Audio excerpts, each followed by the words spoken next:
Scary, especially if you're one of approximately 8 million current or former smokers at high risk. That's why SaveByTheScan.org wants you to know that now there's a breakthrough low-dose CT scan that can detect lung cancer early, and it only takes 60 seconds. You stop smoking, now start screening. For an easy quiz to see if you're eligible, visit SaveByTheScan.org. It could save your life. SaveByTheScan.org is brought to you by the American Lung Association's Lung Force Initiative and the Ad Council. Hey golfers, are you looking for the latest in equipment, shoes, golf bags, or accessories?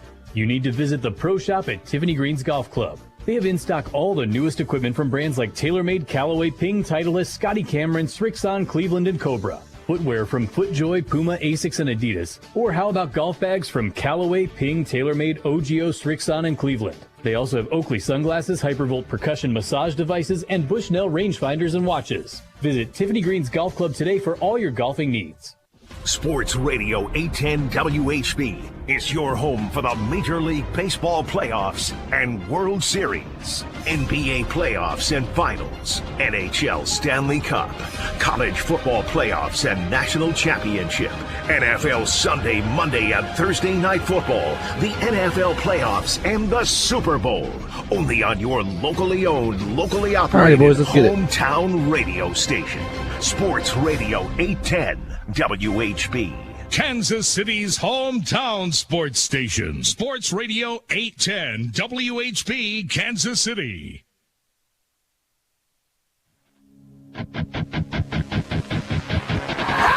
America's largest all-sports radio station presents the number one motorsports show for 2 decades, Track Talk, brought to you by Lucas Oil Products. Here are the Racing Boys, Scott Traylor and Kirk Elliott.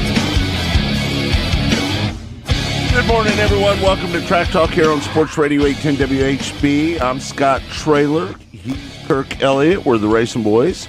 Producer Austin O'Neill helping us back here at Racing Boys HQ. Blake back at Sports Radio 810 WHB. Want to welcome everybody to the show. We got a lot going on today.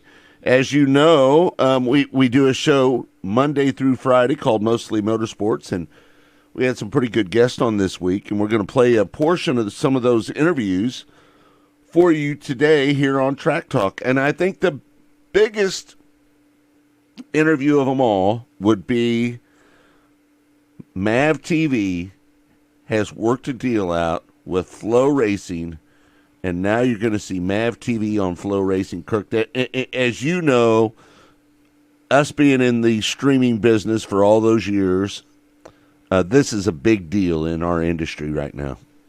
Oh, it's a major thing. Major. I mean, you know, when they started LucasOilRacing.tv here several years ago, this was supposed to be the forerunner of what Flow is doing now. I mean, this is really before Flow really jumped into it headlong. And they were going to cover a lot of things. And as it turned out, things change in the video streaming business.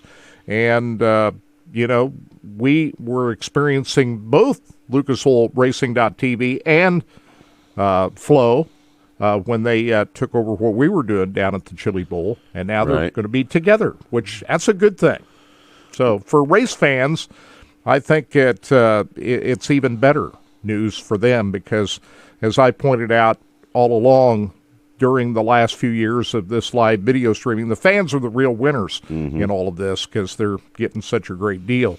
But I think it's a significant move in the video streaming business, no doubt about it. Just think about the quantity of races that you're going to be able to see on Flow right now. Over 2,000. What Michael Rigsby said in that interview that you're going to hear here in just a little bit, that they're going to have over 2,300 races live on Flow this year. And when you break that down to the penny, they think that you're going to spend about 10 cents a race to watch some of these races. Yeah. It's $150 a year to watch 2,300 races live on Flow Racing. And adding the Lucas Oil late model dirt series to that. Oh, my gosh. That's big. That is big.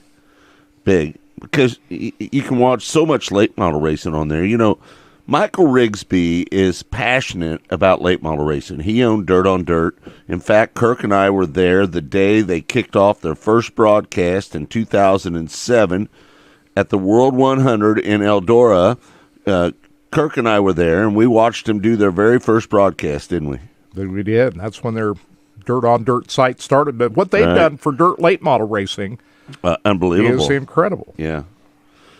Yeah, so I'm pretty excited about the future of streaming. You know, our studio here, we've got 5 or 6 TVs in here, and we're tuned in with all the channels. You know, Dirt Vision, Flow, Unlimited Sprint Cars. I did a little bit of watching of them this week. It was pretty good stuff.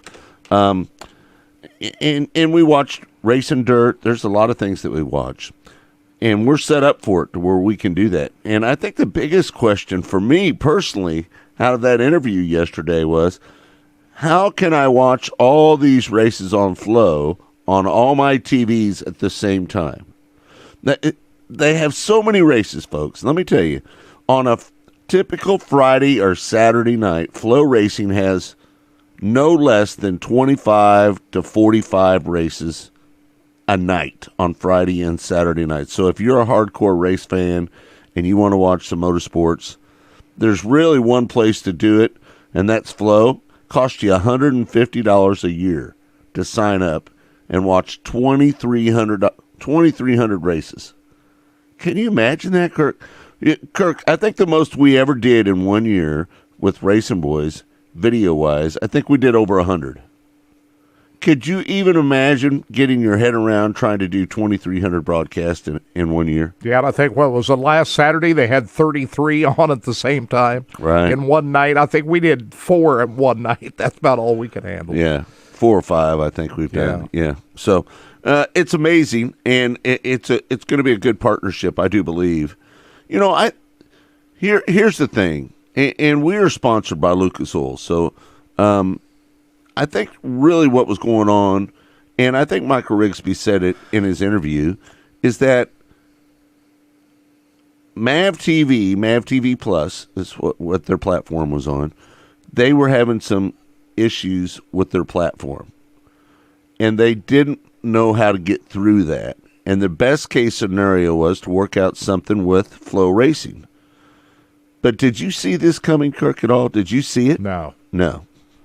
Because we had inside information from our conversations with the people at MAV TV, about a year ago. And they looked at Flow as the enemy, didn't they? Yeah, they were direct competitors. Right. So how life can change in a pretty short period of time. But as Michael pointed out, that Morgan Lucas is big on customer service, and he wanted to make sure that customers are being serviced. Right. That was his main thing. And I think they're going to be. I mean, Flow Racing is at the forefront of how to handle a lot of events going on at the same time.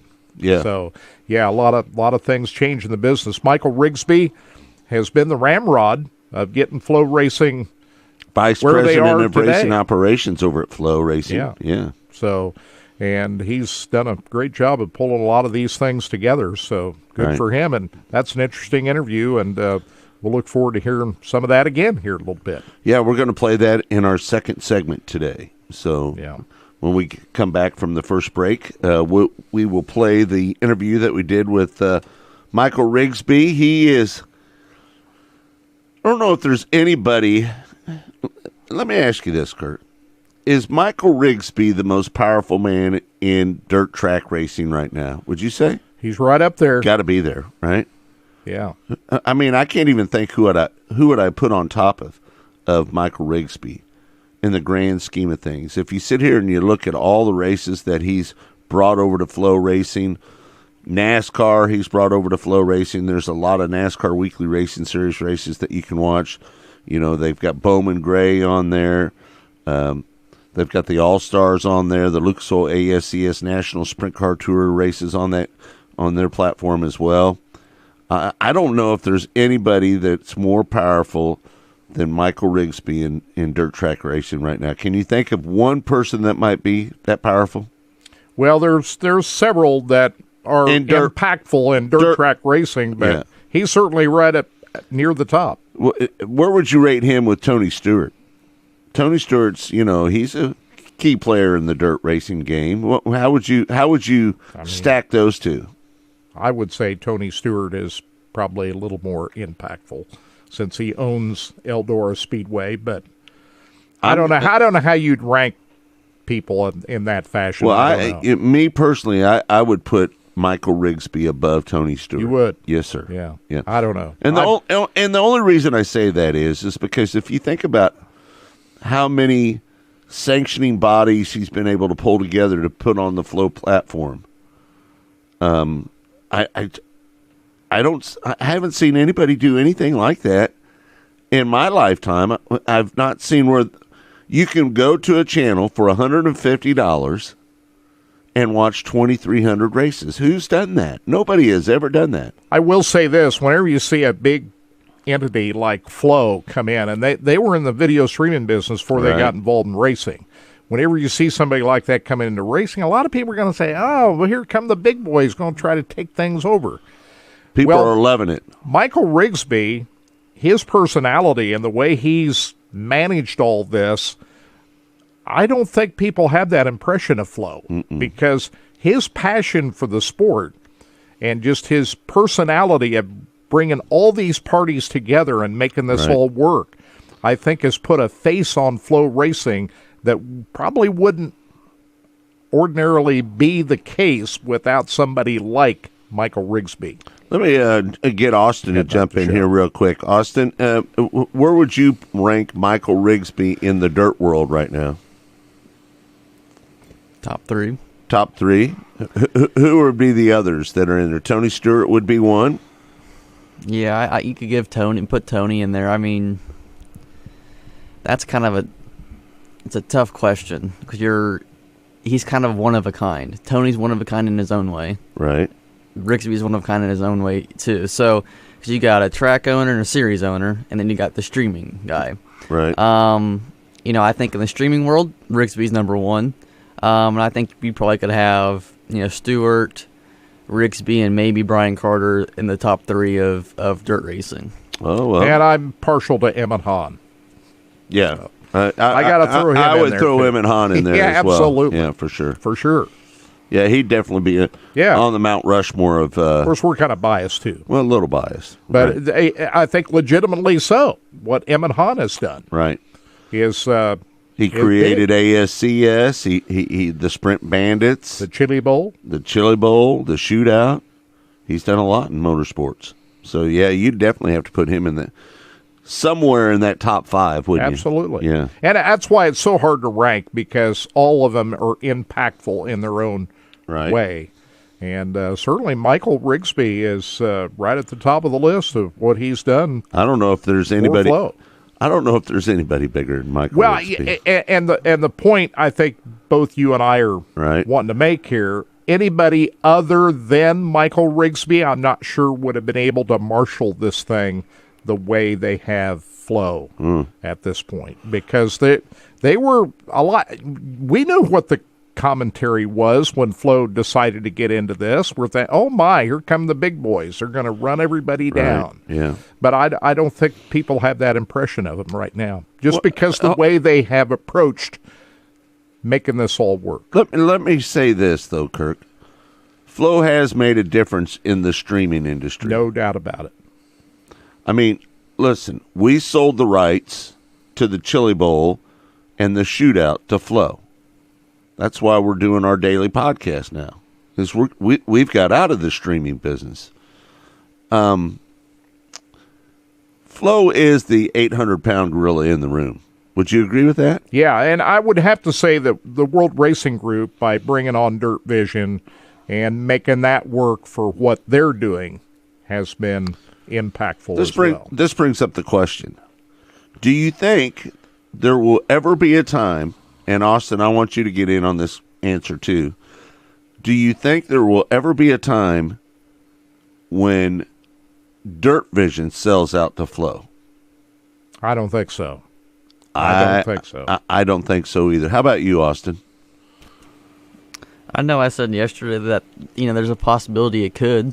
I don't know. Because I wish I could give an answer to you, but I've thought about this last night too, and I as much as I would say, I want to say there's a possibility it could happen that Flow becomes the one streaming service we all go to, and it controls the whole market. I'm not sure that is that healthy. I mean, it's. I would think so. The one thing is the World Racing Group owns their series. Flow Racing doesn't own all the series that they put up. That's a big difference. Well, hold on a second. Now, they do own the Lucas Oil Late Model Dirt Series, right? Lucas Oil owns it. Right. Yeah. So Flow doesn't own that.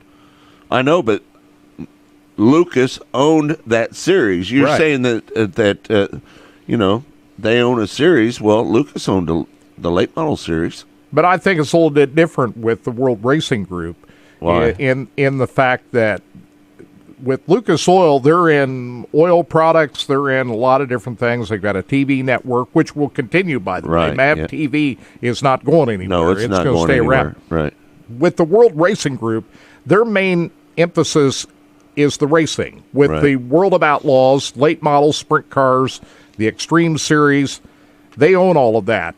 The reason for Dirt Vision is to live stream all of those events. So the fact that they own those series and that's their business, I just don't see that going away because they don't have to share the profits with the series. They own it. I'm kind of with you. I don't see Dirt Vision selling out. I don't either. I just don't see it.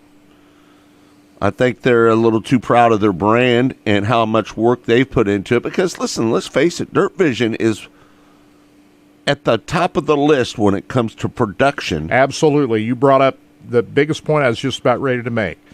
Dirt Vision, the way they have emphasized the production value of the events that they put on, have set the standard, even above what Flow is doing. I agree. I think their broadcasts are better than Flow a little bit, don't you? You know, the thing about Flow is that the amount of people that they have to use to send out into the field to do these broadcasts, not everybody is equal.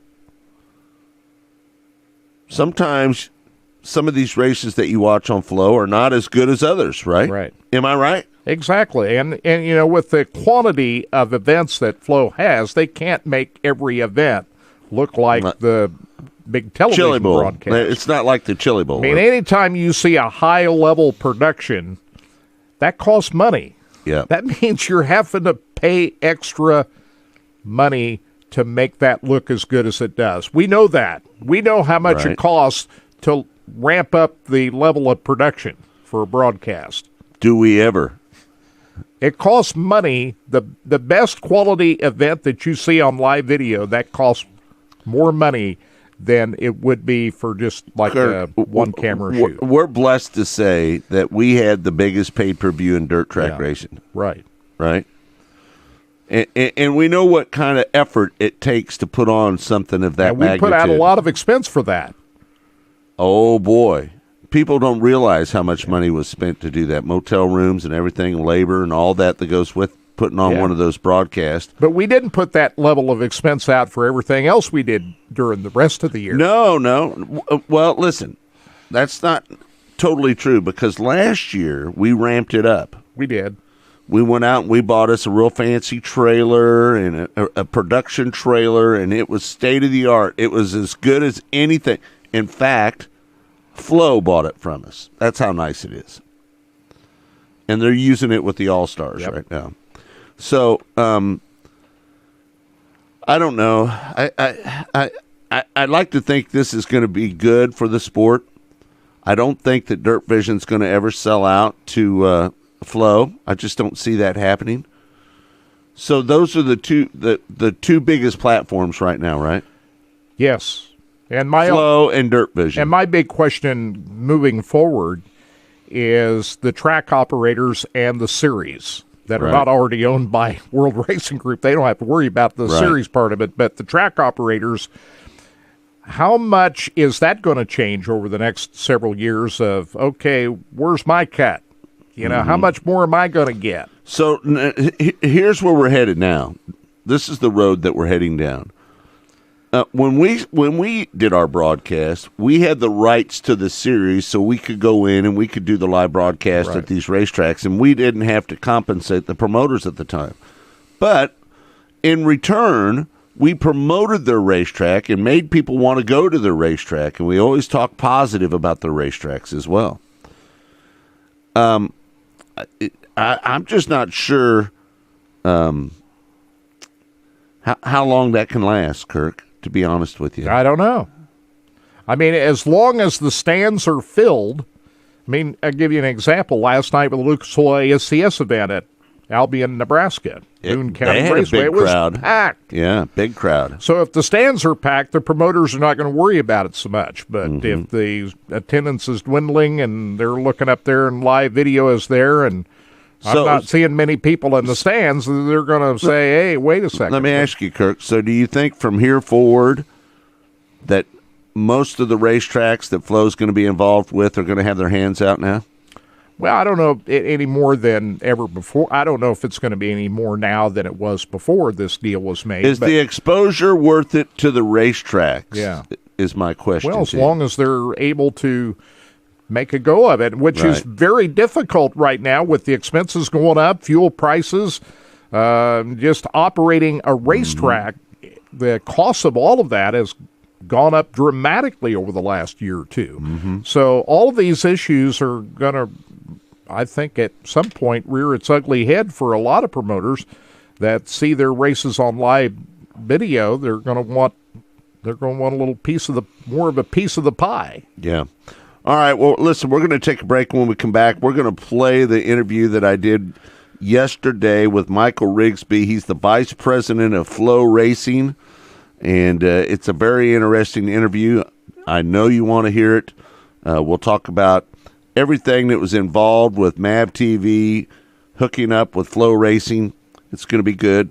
We'll be back with more. It's all brought to you by Lucas Oil Products. It works. Stay tuned for more of Track Talk when we return. Track Talk. As your power steering pump ages, seal leaks may occur, causing the power steering system to lose fluid. Your power steering system may also develop an annoying squeal, and the steering may become more difficult to handle. By using Lucas Power Steering Stop Leak, you will stop the seal leaks, reduce slack in rack and pinion, eliminate the squeals and hard spots in your power steering system. It is guaranteed to stop seal leaks or your money back. Lucas Power Steering Stop Leak. It works. Hey, Kansas City, it's Jeff Briggs with Victory Chrysler Dodge Jeep Ram, home of the Victory Effect. Our pledge, drive down vehicle pricing for the city we love. It's the Jeep Freedom Days in June, and folks, so far interest rates remain low on vehicles. Pair that with all-time high trade values, and it's still a great time to buy. We know it's hard to find a replacement, but did you know if you custom order a new vehicle at Victory, you get to play best ball with the factory incentives? That's right. Get an accurate, upfront price quote when you order today, and if the rebates are better when the vehicle arrives, the extra savings goes right in your pocket. It's a simple process, and we can show you how easy it is to customize a new vehicle and have it shipped directly to you, complete with your name personalized on the window sticker. And don't forget, if you have a trade, we will buy your car at top dollar, regardless of if you purchase a new vehicle from us or not. Visit us at Kansas City's only automotive outlet mall, the Legends Auto Plaza, on the southeast corner of 435 and Parallel, just east of Nebraska Furniture Mart. We're online at VictoryMotorsKC.com, where our first price is better than their last. Enjoy your 4th of July weekend with great savings from the Butcher Block at your neighborhood henhouse market. Get certified USDA choice Hereford beef, T-bone steaks, only $9.99 a pound. Porterhouse steaks, $10.99 a pound. 80% lean ground chuck, ground fresh several times each day. Perfect for burgers, only $3.79 a pound. And fresh, never frozen, boneless, skinless chicken breasts are just $3.99 a pound. Don't forget special holiday hours for the 4th. All stores open 6 a.m. to 9. See all these specials and more at henhouse.com. Henhouse, serving your family in mind since 1923. Want to impress your friends this 4th of July? Then bring the heat. Payne is Good hot sauce and barbecue sauce does just that while providing great flavors. Payne is Good pepper-specific sauces will tell you which pepper is bringing the heat. Made from the finest all-natural ingredients, a large variety of flavors to choose from. Payne is Good hot sauces and barbecue sauces are perfect for backyard barbecues and tailgating. Payne is Good hot sauce and barbecue sauces can be found in Price Chopper, Hy-Vee, and other regional grocery and specialty stores throughout the Midwest. Made right here in Kansas City. The truth is in the taste. 60 seconds. Icon is seeking healthy non-smoking men and women ages 18 to 55 to participate in a clinical research study at our facility in Lenexa, Kansas. Volunteers must be available for one stay of 4 nights and 5 outpatient visits. Qualified participants may receive compensation up to $5,400 for time and travel. Call Icon today at 913-210-5900. That's 913-210-5900.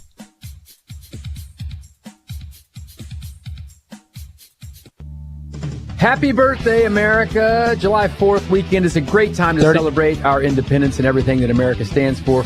We hope you all have a very safe, happy celebration of everything that America stands for. A lot of fireworks, maybe some barbecuing, some smoking, some grilling, some drinking, all those things. But do it safely, because everyone wants to be here for the next run to the Super Bowl for the Kansas City Chiefs.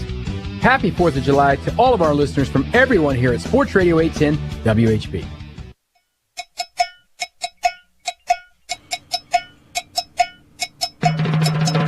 Welcome back to Track Talk here on Sports Radio 810 WHB. It's all brought to you by Lucas Oil Products. It works. And I'm looking forward to re-listening to this interview again, Kirk Elliott. Yeah, the person we're talking about is Michael Rigsby, who founded DirtOnDirt.com and is a big player at Flow Racing right now. And he's pulled off what a lot of people didn't think would happen, and that's bringing MAV TV together with Flow Racing. The MAV TV linear network is still going to continue, but the online product of MAV TV now going over to Flow Racing. And on top of that, MAV TV is still going to be doing their productions. Yeah, so that part won't change. But here's Michael Rigsby talking about the merger with MAV TV and Flow Racing and how that all came together.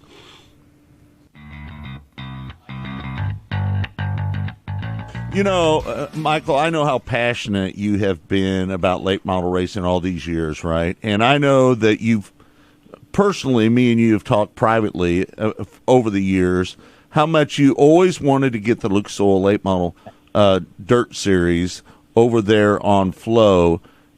It's came together. You and MAV TV have worked out an agreement. It's MAV TV on Flow Racing. Tell us how all that happened. Yeah, I didn't hide it yesterday either, right? I joined Bob Dillner on the broadcast a little bit last night, and I was listening. Yeah, and with James Essex as well, and I told them both, and it was, and I have no problem saying this. It was an emotional day for me yesterday. It was. I absolutely had a tear in my eye. My position now is vice president of Flow Racing. It means that I get I'm exposed to so many great kinds of racing, the All-Star Sprint Cars and USAC. I'm watching that stuff all the time, our NASCAR Roots program that we have, and all the great, Bowman Gray content. I love all that stuff. Mm-hmm. But there's no secret that my heart and my DNA is rooted in dirt late model racing. Right. And, the Lucas Oil Late Model Dirt Series has kind of started around 05, 06. We started 06, 07, and we kind of came up together in a way. And I've known Rick Schwally for 20 to 25 plus years, the series director, and it just meant a lot to me yesterday. And it did. It made me emotional to finally, we'd broadcasted some Lucas races in the past, but never had this just blanket set of rights like we have now, where we're going to broadcast every single Lucas Oil Late Model Dirt Series race on Flow Racing.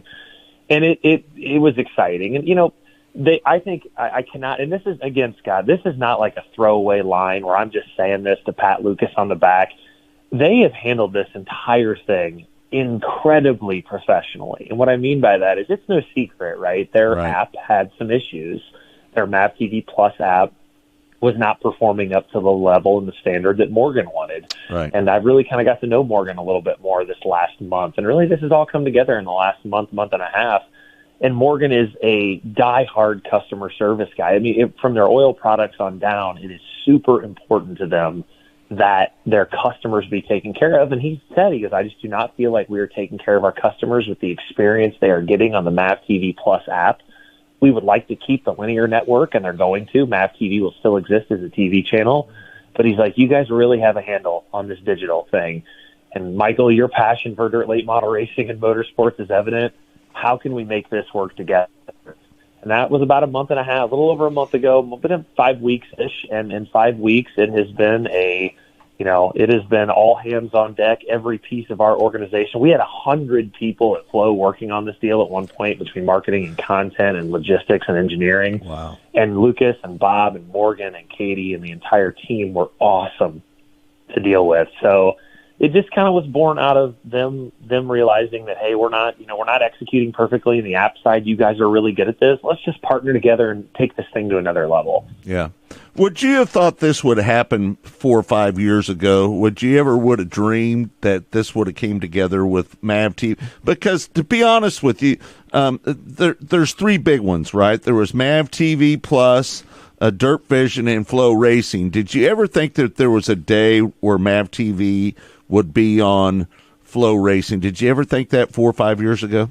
You used the word dream. I certainly dreamed it. Right. I Yeah. don't know if I actually believed it, but I always had hope, And I think, Scott, you know this as well as anybody, and I've looked up to you my entire career, and I credit, honestly, so much directly or indirectly of what we've accomplished. If you've been certainly an influence on me in my career, for sure. But, this streaming world is, boy, is it evolving, and boy, is it changing. And in this last 2 years or 3 years, really since the pandemic, a little before the pandemic and on, it is doing things and behaving in ways, Scott, that I don't think me or you or anybody really could have foreseen. And then you throw in a global pandemic in the middle of it that kind of changed everybody's viewing habits. Yeah. And that kind of made me start to think it was possible, just with the way rights fees were headed and the way the popularity of this stuff was exploding. Maybe there's a chance, right? Maybe there's a chance for us to partner on this stuff. And, Flow's such a big organization that maybe MAV would partner with a big organization like that. But yeah, 5 years ago, definitely not. But as we kind of crept in and through the pandemic, I thought the door started to crack open a little bit, I think. Right. There's a lot of programming on MAV TV. They do motocross, they have monster trucks, they do a lot of different sporting events. Are you going to bring some of those events over to Flow Racing as well? Yeah, so everything for 2022, everything that would have aired on MAV TV Plus in 2022 will air on Flow Racing.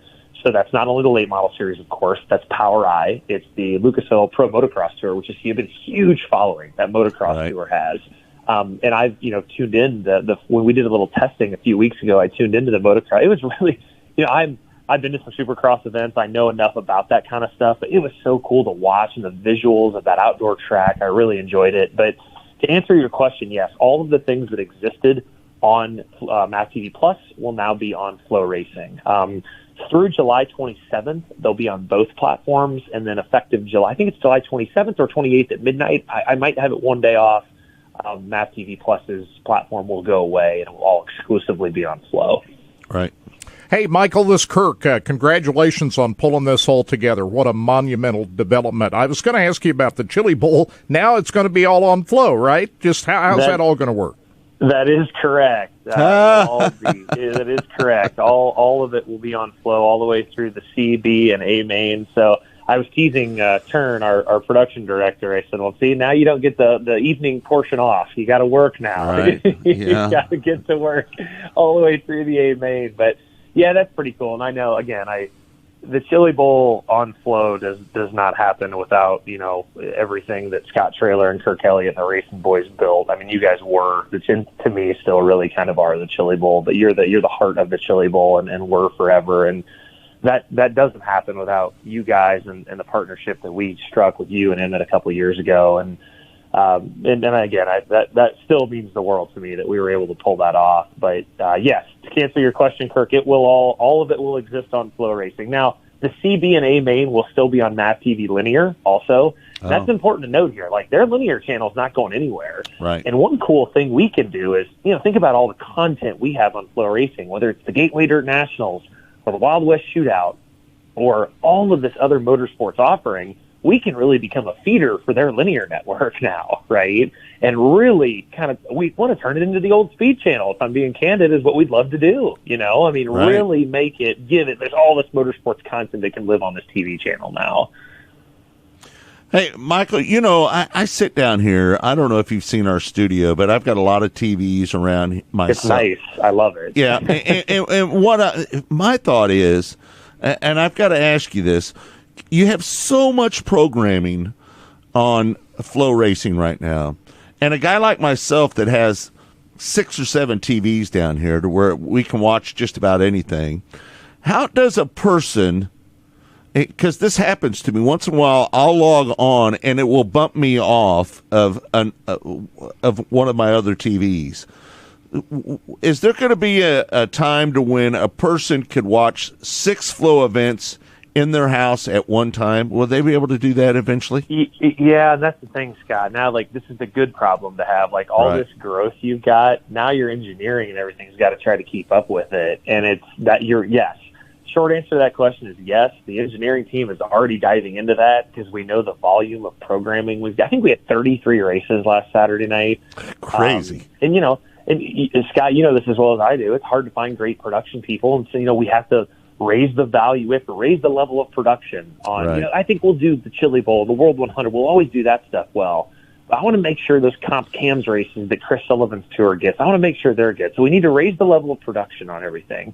We need to raise the level of engineering on everything. To your point, we want to make the user experience really good. And one thing I'm working on now is my next big thing after the Snap TV deal is done is the homepage and the app experience. I want it to be the essential destination for motorsports, where when you go there, the drag racing fan feels like flowracing.com/drag racing, and that experience, kind of model it after Dirt on Dirt, right, Scott? Like that drag racing experience Right. would be the Dirt on Dirt for drag racing people. Will live there, and everything you need is there. So we've got a lot of work to do. We are not perfect. There are things about Flow that are not 100% right now. But man, I tell you, we got a massive team of people working on it, and I don't sleep much anyway, but I'm definitely not going to sleep until I get that done. So. Am I correct? Are you going to have over 2,000 events now on Flow Racing? Yeah, I think when you add the Lucas stuff in, I think I saw the number this morning, 2,346 events in 2020, 2022. The MAV TV, the good and the bad problem is the MAV TV, now that this deal's done, we have all sorts of people reaching out to us saying, hey, let's talk. We have to at some point, let's get better before we can add more, But yeah, Scott, I think it's 2,300 now will be. That is unbelievable. That makes you the 800-pound gorilla in the room right now. You've got to be thrilled about the day that you sold Dirt on Dirt to Flow, and then you became the vice president of Flow Racing. From where you started, and that's just a couple of years ago, right? To where 2019, yeah. To where you're at right now, would you ever have dreamed that Flow would be this big in such a short period of time? I thought it could be, but I thought it would take longer. I thought it would be 4 or 5 years maybe before we could put some of these deals together that we've put together, like the Lucas Mav deal. I thought that might take a few more years. So no, you're right. No, I didn't think it would happen this fast. But I can't say we've got such good people. Mark Floriani is an unbelievably good CEO. Good guy, you've met Mark before. Yeah. He's a very good CEO. Our rights acquisition team, like Mike, Phil Wimler, and all of them are so good. Our content team, our Tim True, Tim, Loud Pedal Productions, and Right. content, and our Dirt on Dirt team. Derek. Actually, I told Derek I was coming on the show today, and D-Swab told me to say, "Hey, tell my buddy Scott I said hello." He said, Yeah. Well, we had him on a couple weeks ago. Yeah. Yeah. And he was doing the Eldora stuff, I think. So, it's happened a lot faster than I thought, and with rapid growth can come problems. So there's going to be some people listening to this and saying, well, Rigsby, there's this XYZ that needs to get better at Flow. I want them to know, I agree with you, that we have some room for improvement for sure, but I hope my track record is good enough now to know, man, I won't rest until I try to get that stuff fixed for everybody too. Michael, if you could put your finger on one thing that you need to improve on at Flow Racing, what would it be? I'm going to cheat a little and say 2 things. One is, I'm trying to think of the right way to say this it is so important for me to have this wide variety of offering, right? Like I used Chris Sullivan. I want to mention his name again. Chris Sullivan, HP, the owner of the Comp Cam series, great friend of mine, love him to death. And I don't think we have serviced like his tour. We have the rights to the Comp Cams tour. We haven't nailed it on production with a tour like that yet. these Lucas Oil races and stuff that we're going to produce in the World 100, those are 50, 60, 70, 100. We had $1 million to win race. Right. You have to dedicate a ton of resources to those races. And in the current landscape, if a comp cams race pays $3,000 or $4,000 or $5,000 to win, Scott, this. You scale your productions accordingly to the level of the event.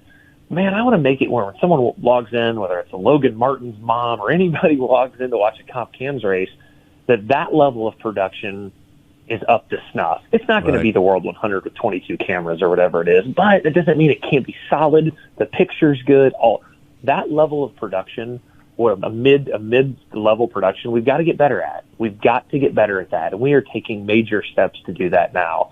That's number one. And number two, and our design and our engineering team will tell you, is our app layout and website layout, it's not perfect. It's not. We've grown so fast, it's kind of a moving target about what we want to do, but we are going through a massive next-gen experience right now on Flow, a rebuild, and a look into, like I said, when you go to flowracing.com, it's going to have all the here's where your drag section is, here's where your sprint car section is, here's where your late model section is. We're going to do all that. And I think that's the other one. I want the race fan to feel like, man, they've got the perfect experience when they get on this website. We're not there yet. Those are the two things I think are most important. Kind of like a TV guide, right? Pretty much, exactly. right? No, exactly. And I want flowracing.com/drag racing to be, oh man, here's every drag racing schedule, and here's every drag racing piece of video, and every drag racing piece of content. So if you're a drag racing fan and you don't care about sprint car racing, you can just go right to that page, and that's still an awesome experience for you, Yeah. So same thing on the pavement side, right? We're going to cover the Snowball Derby. We don't have live rights to it, but let's cover it. And let's have all the NASCAR weekly schedules and all that stuff on there, where the pavement folks really feel like they've got a place to go, know? Right. You mentioned NASCAR. That was a big partnership at the start of the year this year. Yeah, huge. And Brian Earps and Dan Barker and everybody at NASCAR that we've dealt with has been these are like, I don't want people to think these are throwaway lines that I'm saying because I'm on the radio right now. Yeah. They are a good partner. NASCAR, they are such a good partner. They care about how they're performing for us. They have given us access to a lot of things that they, that not necessarily just related to NASCAR. Hey, you've got a big event at Eldora and you want NASCAR to help push you, we'll help push you there, right? They've been a really, really good partner. And, it's fun. I at least once a night on a Saturday, I'm logging into Bowman Gray because I want to see what's going on. Right, yeah, no doubt. Yeah. And all these other great tracks like Berlin and Langley and all these other places that are on there too. But yeah, I'm partial to Bowman Gray, and Matthew Dillner does a great job announcing. I'm frequently checking Bowman Gray out. Yeah.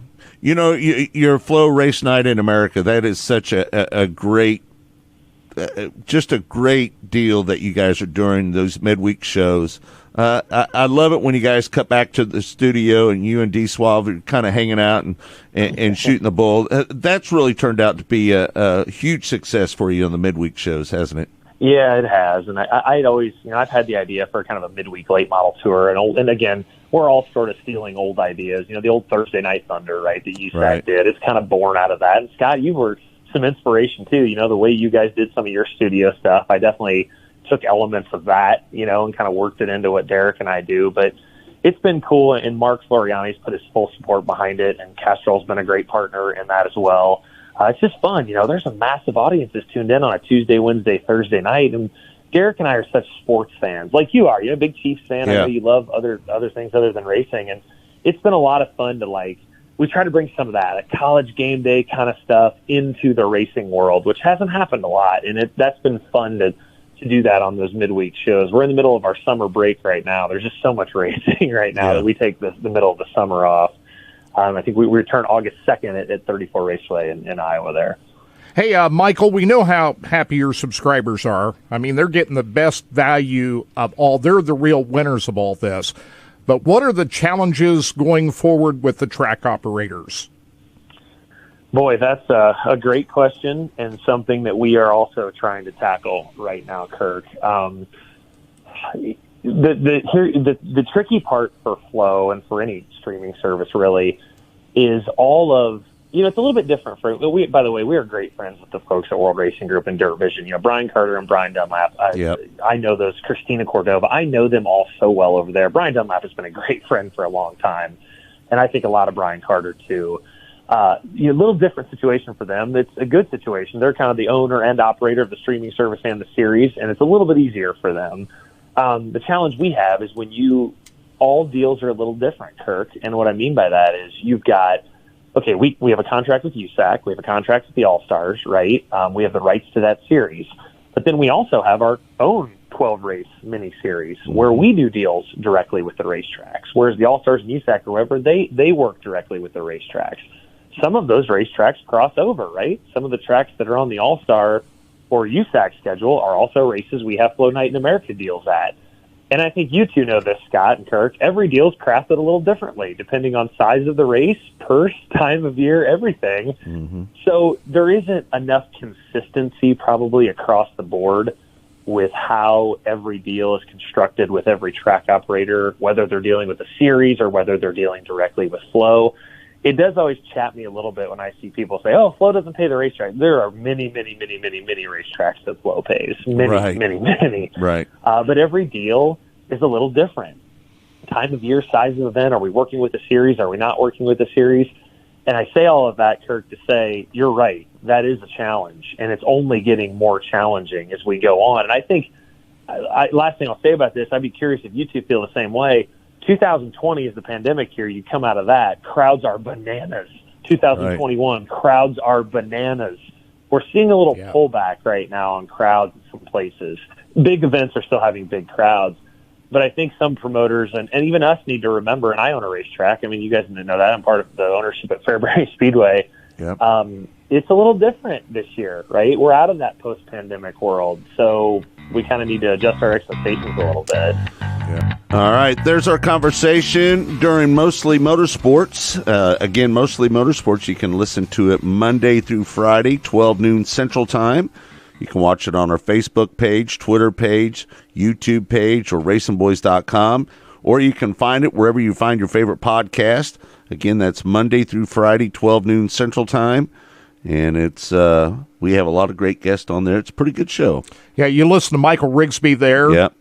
And you hear what kind of a guy he is. He's a great guy. Good guy. You can kind of tell just by listening to that interview how he's been able to put this all together. He's so passionate about the sport, and he's one of us. Right. No doubt. Because he's a fan, too. No doubt about it. All right, well, we're going to take a break. Again, Track Talk is brought to you by Lucas Oil Products. It works. We'll be right back here on Sports Radio 810 WHB in a moment. Stay tuned. Track Talk. Next to your vehicle's engine, your transmission is the most important component of your car. If it's not properly maintained, your car may not shift properly. By adding Lucas Transmission Fix to your transmission, it cleans and lubricates sticking valves for proper shifting, renews worn bands to stop slipping, stops seal leaks, will not void new car warranties, contains no harmful solvents. Lucas Transmission Fix. It works.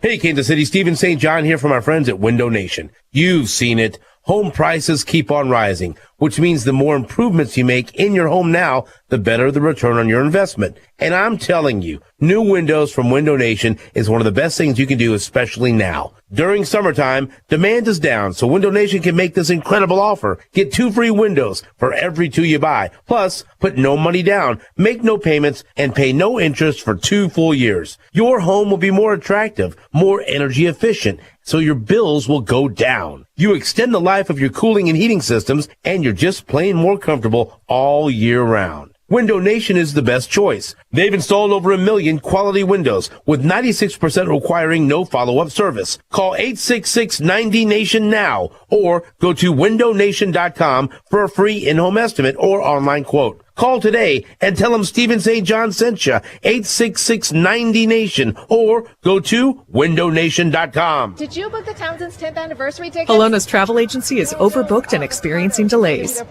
She needs to land a new project manager to clear her business's runways. Yes, Mrs. O'Hara, we checked. Pygmy goats do not count as emotional support animals. Indeed can help her hire great people fast. I need Indeed. Indeed you do. You can schedule and conduct virtual interviews all from your employer dashboard. Earn up to $500 in sponsored job credits by interviewing on Indeed. Visit Indeed.com/credit. Terms and conditions apply. It's Family Leisure's Factory Direct Hot Tub Sale. We have hot tubs coming in every week. No need to wait for months. Come get your dream hot tub today. Family Leisure also has pools in stock for spring installation. Don't go another summer without a pool for your family. Come in and see our huge selection of patio furniture. Family Leisure is your one-stop shop for pool tables, shuffleboard, bar stools, and home theater seating. All priced to go. Mention 810 and save more at Family Leisure in Olathe. 913-888-7727. Awesome! SSJ here to tell you more about KC Grilling Company, now under new management. Stop by and check out all their deals on Smokin' Brothers, Traeger, and Green Mountain pellet smokers, Weber drum smokers, Outlaw, Myron Mixon, PK, Hunsaker, and Kamado Joe charcoal grills. Now through the 15th of July, purchase any pellet grill or smoker and receive a free bag of pellets each month for 12 months. Stop by KC Grilling Company today or check them out online at kcgrillingco.com. Don't miss the Garmin Kansas City Marathon on Saturday, October 15th. This is Kansas City's largest and most exciting race, and it features a course that runs past Casey's favorite local landmarks and finishes in front of the Nelson Atkins Museum of Art. The Garmin KC Marathon has distance options for all fitness levels, with a 5K, 10K half marathon, and full marathon. And you won't want to miss the Finish Line Festival with free food, free beer, and live music after the race. It's the Garmin Kansas City Marathon on Saturday, October 15th. Register today at kcmarathon.org. Enjoy your 4th of July weekend with great savings from the Butcher Block at your neighborhood henhouse market. Get certified USDA choice Hereford beef, T-bone steaks, only $9.99 a pound. Porterhouse steaks, $10.99 a pound. 80% lean ground chuck, ground fresh several times each day. Perfect for burgers, only $3.79 a pound. And fresh, never frozen, boneless, skinless chicken breasts are just $3.99 a pound. Don't forget special holiday hours for the 4th. All stores open 6 a.m. to 9. See all these specials and more at henhouse.com. Henhouse, serving your family in mind since 1923. The NASCAR Cup Series puts the green flag in the air, and we're racing at Road America. Heads back to Road America. Oh, and here comes Bowman. He's going to jam Larson. He's going to spin him in 5. For racing on Independence Day weekend. Everybody is on their feet, and Chase Elliott has won here this afternoon. It's the Quick Trip 250, presented by Jockey Made in America. Coverage begins Sunday at 2 on ESPN Kansas City.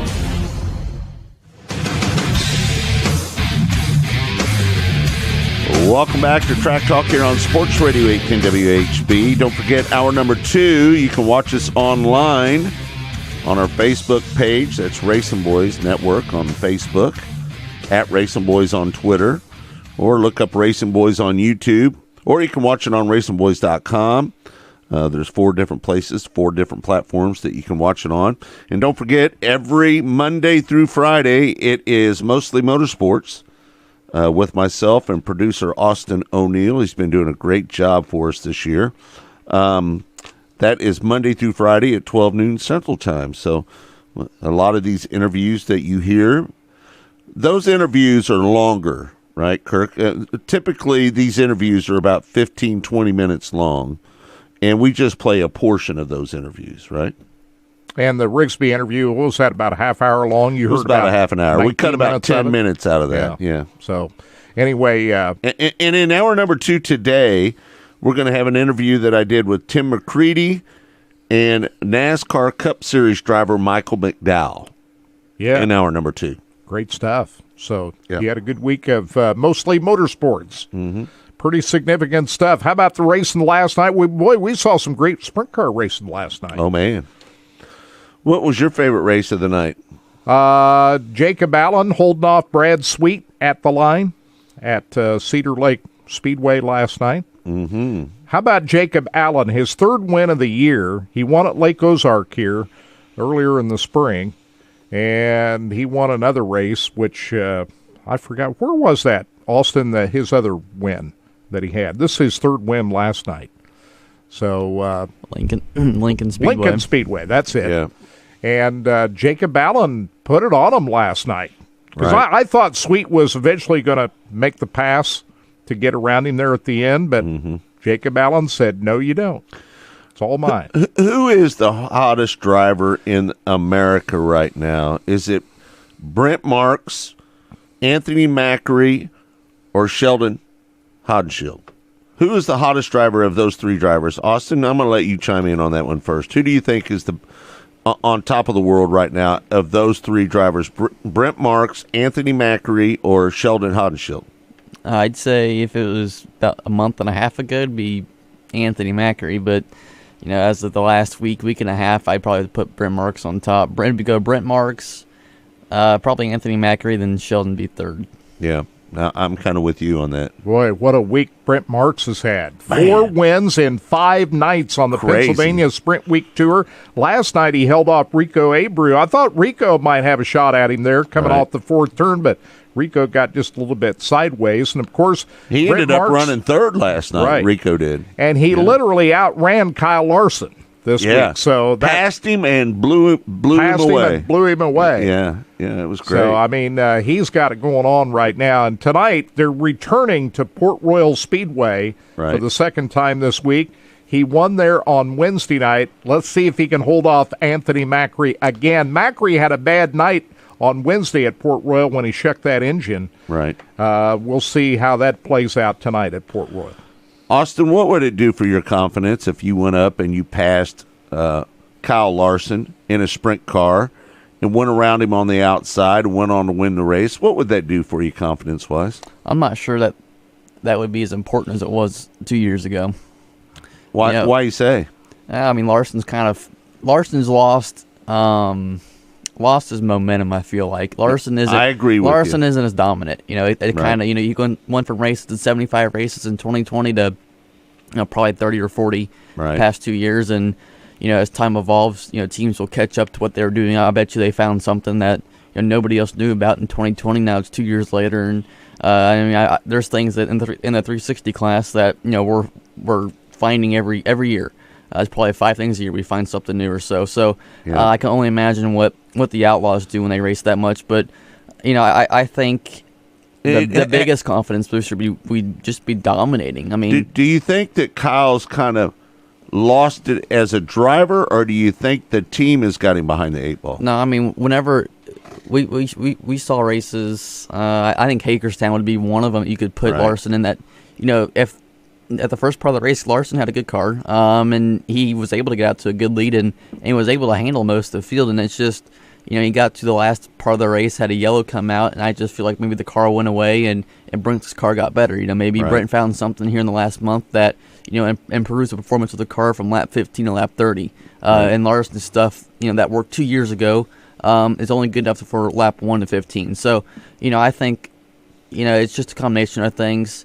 That's kind of hindered Larson's performance, but it's just luck maybe. Maybe it's just, he's, he kind of goes to this spell where he's good but can't put one together. Right. I think I'll go back to saying confidence booster. It's just Brent Marks dominating. You don't go out and beat Pennsylvania, which is one of the toughest regions of sprint car racing for 4 nights in a week, I think this week has been all about Brent Marks more so than Kyle Larson, in my opinion. Marks has been that good. Hey, can I say something here? I want to say this before the top of the hour. Austin O'Neill, you rocked last Saturday night out at I-70 Motorsports Park. What a great run. 7th place finish out there. With the National Tour, man. Very impressive. That was a heck of a run you had there, bud. Didn't that feel good to have that 7th place finish with the National guys? It wasn't. It was good. I didn't realize that was my best National Tour finish. I was kind of caught off guard by that, but we've struggled all year at certain places, and we haven't been really good at half miles. And to go to this track, which was our biggest and our fastest track in our career in sprint car racing, and to go there and beat some of the best and 360 racing was good, and it's got us excited to go back to more half mile racing in the future. All right. And I think you're made for a half mile. Maybe we can get you up to Knoxville next year. Hey, hats off to Matt Covington. Finally, the luck was on his side last night. Good going last night up in Nebraska. Yeah. Hey, don't forget hour number 2. You can watch it on our Facebook page, Twitter account, YouTube, or you can watch it on racingboys.com. That's all coming up next, right around the corner. It's all been brought to you by Lucas Oil Products. It works. We want to thank Michael Rigsby for allowing us to record that interview and playing it here in hour number 1. Hour number 2, we're going to play an interview with Tim McCready and Michael McDowell. So that's coming up here pretty quick. Yeah, man, there's a lot going on. this 4th of July weekend. Let's hope Mother Nature can cooperate here. Yeah. All right. Thanks again, folks, for tuning in. Again, Track Talk has been brought to you by Lucas Oil Products. It works. We'll see you Monday, 12 noon Central Time on Mostly Motorsports. For Blake, for Austin, for Kirk, I'm Scott. We'll see you next week.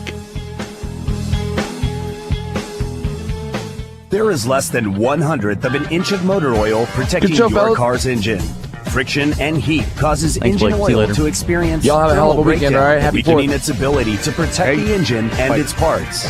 Lucas Heavy Duty Oil Stabilizer is specially formulated to... Taking care of your car is a responsibility. It ensures the long life of your car and its expensive components. That's why Lucas Oil takes automotive protection so seriously. Lucas Heavy Duty Oil Stabilizer bonds with motor oil to shield engines from heat and wear. So take pride in caring for your car and pass that pride and knowledge to the next generation for years of smooth, reliable driving on the long road ahead. Trust Lucas Oil. It works. Go harder, faster, stronger with Rod End Supply. Whether you are running industrial, farming equipment, or a race car, Rod End Supply has the assortment of rod ends, radius rods, and specialty products that will help you lead the field in performance. Our superior design means our rod ends last longer and perform better, giving you the edge on the track and saving you money. Contact Rod End Supply or order online today at rodendsupply.com. We don't just sell them, we race them. rodendsupply.com. Serving the racing community for over 30 years. At Lucas Oil, we take pride in creating problem-solving products to make your car care easier. We protect your vehicle and make it run longer so you can focus on the things that matter most. Whether it's commuting to work, visiting a loved one, taking the kids where they need to go, going to the big game, or anywhere life takes you, Lucas Oil is committed to getting you there for all of life's important moments. Lucas Oil, it works. Sure, especially sportswear in-house. We do all of the screen printing, all the embroidery. We do some vinyl. The other ad specialty items like your pens, magnets, notepads, calendars. You can actually buy that, build your business to make it larger. We have the largest screen printing process and the largest embroidery anywhere around in the area. We can do stuff all the way from your school clubs to sports teams, a professional look in the office. If you can imagine it, we can do it for you. One of the main reasons for poor vehicle performance is a dirty fuel system. It can cause decreased fuel economy and actually do harm to your engine over time. By adding Lucas Fuel Treatment to your vehicle, it cleans and lubricates the entire fuel system, pump, carburetors, fuel injectors, and valves as you drive. It also improves your vehicle's performance. It's a non-solvent product designed to protect both gasoline and diesel engines. Lucas Fuel Treatment. It works.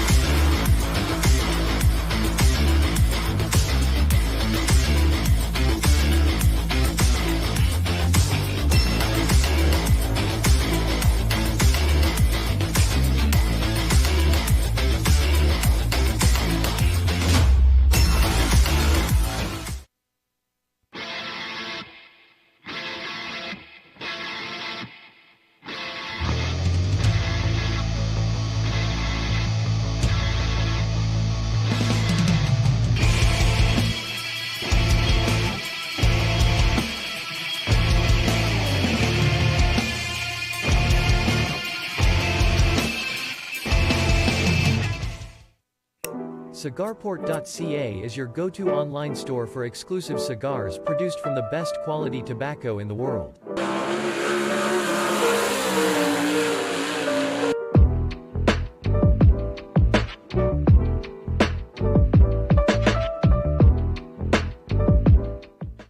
There is less than 1/100th of an inch of motor oil protecting your car's engine. Friction and heat causes engine oil to experience thermal breakdown, weakening its ability to protect the engine and its parts. Lucas Heavy Duty Oil Stabilizer is specially formulated to resist thermal breakdown, protect vital engine parts, and extend the life of your engine. It also stops smoking, knocking, and oil consumption in worn engines. Lucas Heavy Duty Oil Stabilizer. Keep that engine alive. Missouri's must play getaway. Osage National Golf Resort. 3 9-hole courses to choose from at the Lake of the Ozarks in the Osage River Valley. Stay and play packages in our first-class condos. A beautiful clubhouse complete with pro shop and exercise facilities. A large pool for relaxation and families. The Eagle View Sports Bar and Grill. Great wedding facilities. Go online and make your tee time today. Race fans, the National Sprint Car Hall of Fame and Museum is open 7 days a week, year-round, for you to come in and check out all of the wonderful race cars on display in the museum, and our online store at sprintcarstuff.com is open 24 hours a day for you to check out everything that we have in stock for sprint car fans. Whether it's for a birthday, anniversary, or Christmas, sprintcarstuff.com has it all. That's at the National Sprint Car Hall of Fame and Museum in Knoxville. Next to your vehicle's engine, your transmission is the most important component of your car. If it's not properly maintained, your car may not shift properly. By adding Lucas Transmission Fix to your transmission, it cleans and lubricates sticking valves for proper shifting, renews worn bands to stop slipping, stops seal leaks, will not void new car warranties, contains no harmful solvents. Lucas Transmission Fix. It works. Hey everybody, this is Larry the Cable Guy, and if you're not listening to the Racing Boys, then you've got some sort of head problems. You gotta listen to the Racing Boys. Get her done! Welcome to Hour 2 of Track Talk on the Racing Boys Broadcasting Network. Brought to you by Lucas Oil Products. Made in America, sold to the world. Here again are the Racing Boys, Scott Traylor and Kirk Elliott. Welcome back. It's hour number 2 of Track Talk here on RBN, the Racing Boys Broadcasting Network. Want to thank everybody for following us over there. Got a nice audience today. Man, oh man, it just that interview with Michael Rigsby was, I don't know, maybe it might have been my favorite interview that I've done all year. Which one?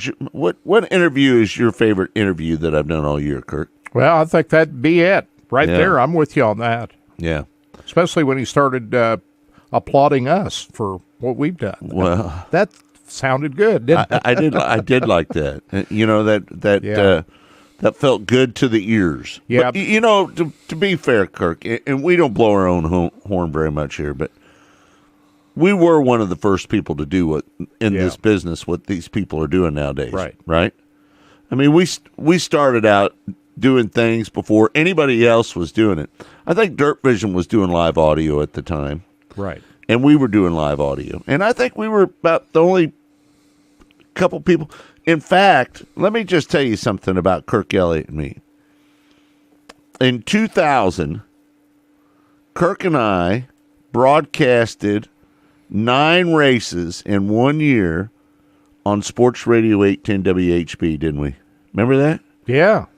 Back in 2001. Was it 1 or 2000? 2002, somewhere in there. Yeah, we went to the State Fair Speedway in Sedalia, I-70, Heartland Park Topeka when it had its dirt track. Yeah. Where else did we go? Live on 810, Sports Radio 810. I think we did 3 races at I-70 and 3 or 4 races down at Sedalia. Yeah. 1 up at Heartland Park Topeka. Where else did we go? You remember? Well, those are the 3 tracks that I remember. Right. So, I don't know. And one night, they forgot to turn down the transmitter at 810. And we were pushing out 50,000 watts in the middle of the night, and that thing was screaming all over the country. Right. Remember and it's 50,000 watts by day, but we just couldn't do it at night. But remember, Drake forgot to power it down that Yeah. night. Do you remember that? So they were listening to us in Mexico. They or were whatever. listening to us all over the country that day. Yeah, we were nationwide. Man, that was something. But, it was a lot of things have changed since then, haven't they? Yeah, sure But have. Michael Rigsby. You know what's changed, Kirk? We're getting old. Yeah. That's what's changed. We can't do anything about that. We can't do a damn thing about that. But we'd known Michael Rigsby for a number of years before he even got together with Flo. Oh, yeah. After he started Dirt on Dirt, as Scott pointed out, we were out at Eldora Speedway when they first launched this thing.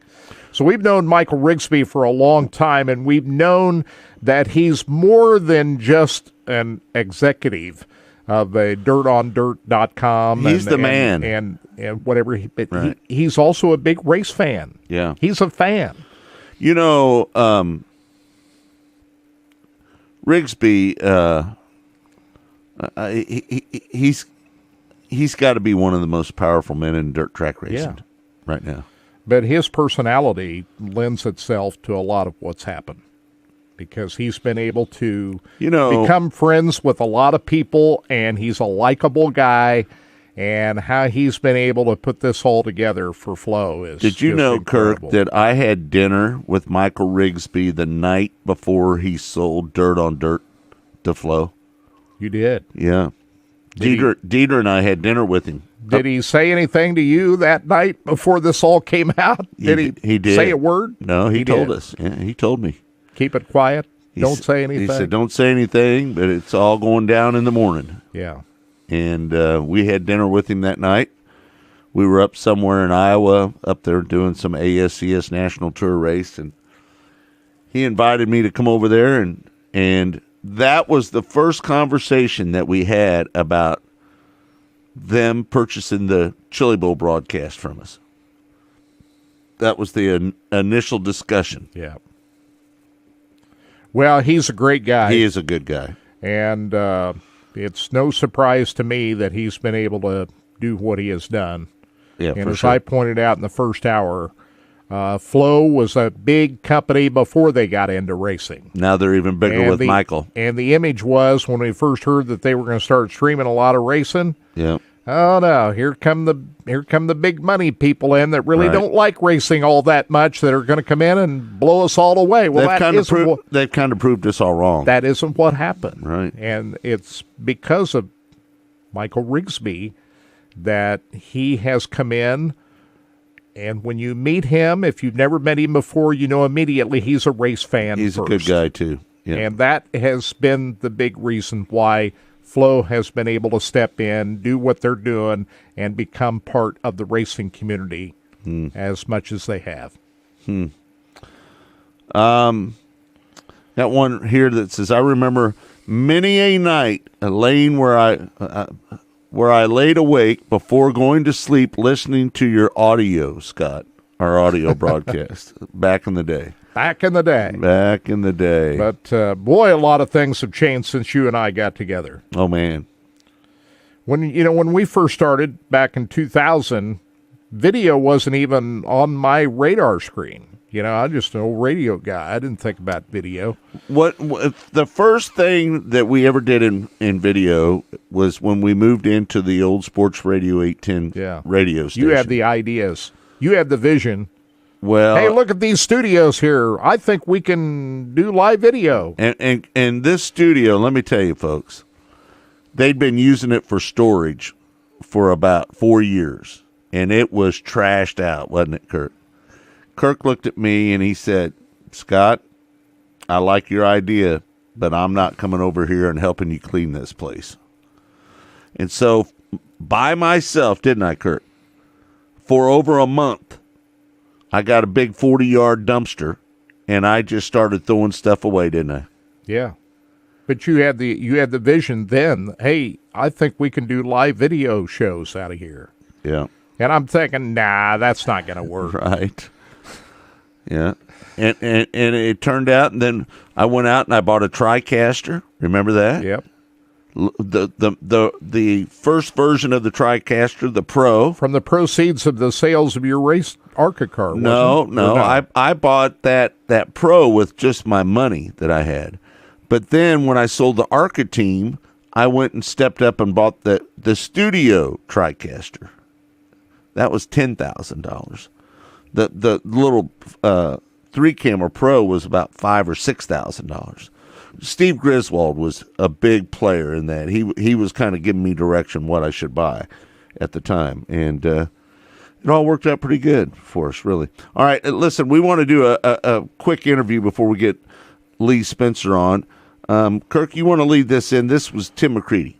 Tim McCready won a big race last Saturday night. The Firecracker 100 at Lernerville Speedway out in Pennsylvania, $50,000. He's the defending champion of the Lucas Oil Late Model Series. And a great guy, former Chili Bowl champion. Great and guy. Scott Traylor had a chance to visit with Tim McCready earlier this week on Mostly Motorsports, and here is part of that interview.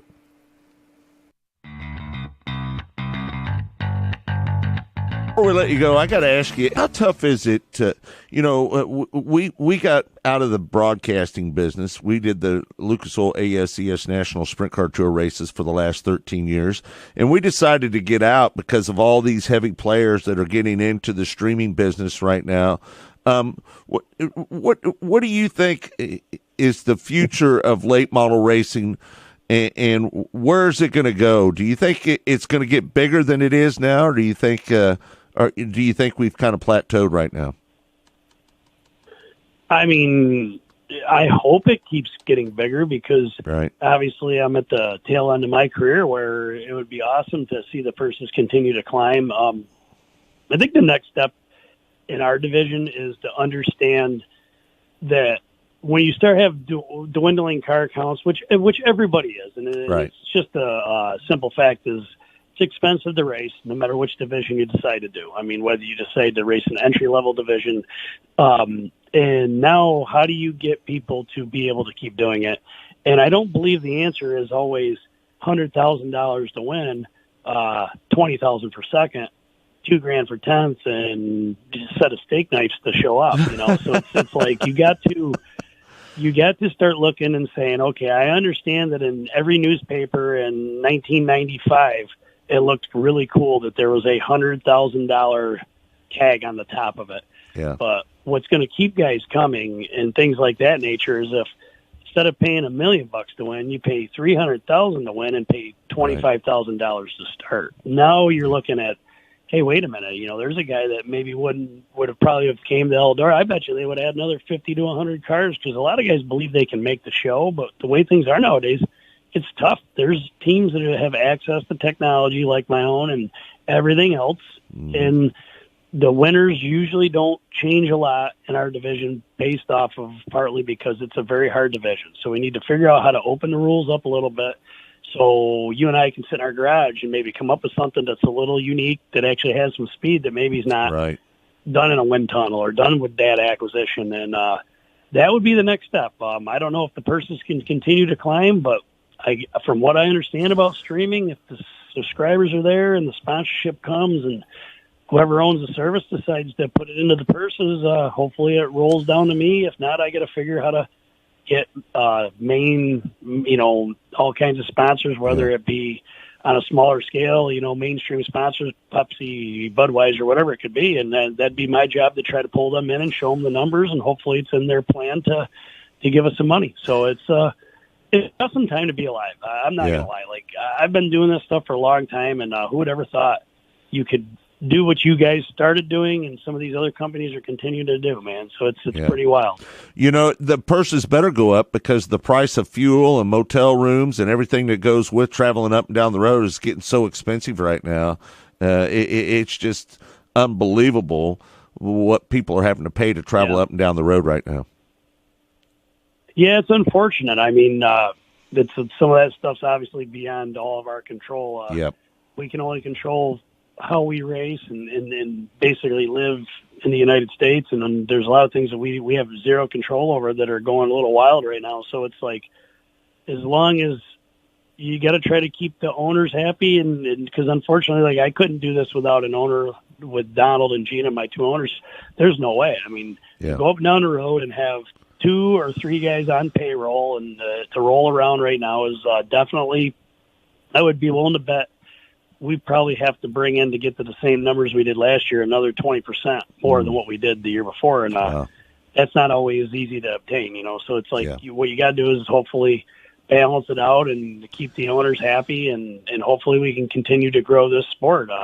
We've grown it very well. I mean, everybody. I mean, it's amazing. Like I said, I can turn on a streaming service and watch things that I can only dream of watching when I would open up the Area Auto newspaper up in New York every week, or the Gator. And it's like I said, what a time to be alive to be able to pick up any type of racing you want to see. And now we just got to figure out how to grow it and then keep us all financially compensated for it, so we keep doing it. There you have it. That's my interview with Tim McCready on Mostly Motorsports. Again, you can listen to Mostly Motorsports Monday through Friday, 12 noon Central Time. You can watch it on Facebook, Twitter, YouTube, RacingBoys.com, or you can find it wherever you find your favorite podcast, wherever that might be. McCready finished second last night to Ricky Thornton Jr. at Portsmouth, Ohio. It was kind of weird last night watching that race. I guess there were some storms in the area. They had to really push to get that thing through, to get it finished up. And they said that there was a lightning strike closer to 8 miles away. And they said OSHA regulations forces us to take our camera operators down and do a stagnant shot. So we're going to have to do a radio play-by-play call of this race. Sorry about that. Don't get mad at us. It's just the race. But they went ahead with the race, and you got the flagman still up in the stand, but yet we got to take our camera operators down. But the race went on, and we had a static camera shot going one way and another going the other, and that's the way we watched the last 30 laps of that race last night. Yeah. So it is what it is. You got to do what you got to do, right? But they got it in, they fell 5 laps short from getting the full 50 laps in. Started raining, about 5 laps to go, and that was it. But Thornton had them covered anyway. So yeah, no doubt. All right, let's bring on Lee Spencer to the show right now. Lee, how you doing? Hello, Lee. Hello, Lee. I thought I heard her back in the background there, so. All right. She obviously cannot hear us. Lee Spencer, do you hear us? All right, so we'll put her back on hold. I don't know. We don't want to eavesdrop in on her conversation. She might say something bad about the Racing Boys. Maybe she can't hear us, so maybe we'll try to make another connection with her or something. All right. So we'll try to hook back up. Let's see, make sure Austin gets her on the phone, make sure she's ready. We could hear her in the background. We knew she was there. Her phone's working. She is up at Road America this weekend. Yeah. And, that's a place where they'll run rain or shine. Yeah. If it's raining up there, they'll still run the race. Right. We got Kyle Larson on the pole for the Xfinity race today. She ready now, Austin? All right, let's go. All right, now let's bring Lee Spencer on the show. Hey, Lee, how you doing? I'm great. How are you guys? Well, we're doing all right. We tried to pick you up, and we were just listening to you and Reed talk, so... Well, my phone's acting goofy, so I apologize for that. I was trying to put you on speaker so I could hear you, and anyway, I'm just having a phone moment, if that's all right. Yeah. You sound good now. That's the important thing. That's the most important thing. Hey, I like that. Hey, so what did you think about the news about MAV TV and Flow coming together? I think it was just a matter of time, right? Yep. It's... there's a plan in place, and it's just going to make motorsports bigger. I mean, it'll be one-stop shopping, but it'll be bigger, right? Yeah. So, yeah. You guys have been there and done that. You know how the story ends. You know what? We picked a good time to get out. Well, I mean, it's world's changing. People aren't watching traditional TV, and it's just the way it's just the way of the world. But I don't know. We'll see what happens. Hopefully the quality maintains at a high level, and we'll go from there. Michael Rigsby was on my show this week, and he said that they're going to have over 2,300 races on Flow this year. I mean, that's significant, right? I mean, right. you know that if you want to watch racing, you can always turn it in and you turn it on and, you know, watch live, watch archives. I mean, it's there's plenty to go around. And so, I mean, if that's what you're in the mood for, it's one-stop shopping. So, I mean, I think that's a good thing. When you told me about that, I thought you were going to ask me about something else. But so was the interview post-MAV announcement or prior? No, it was post-MAV announcement. We had him on yesterday. Okay. Yeah. Well, good. Yeah, did about a 30. I mean, I think bigger things are coming down the pike, right? Well, you know, here's what a lot of people are asking. The question is, will Dirt Vision ever sell out to Flow Racing? Me personally, I'm going to say no. I don't think that will happen because I think that Dirt Vision, Brian Carter, Brian Dunlap over there, I think they're too proud and they want to compete. Somebody has to compete against Flow, don't they?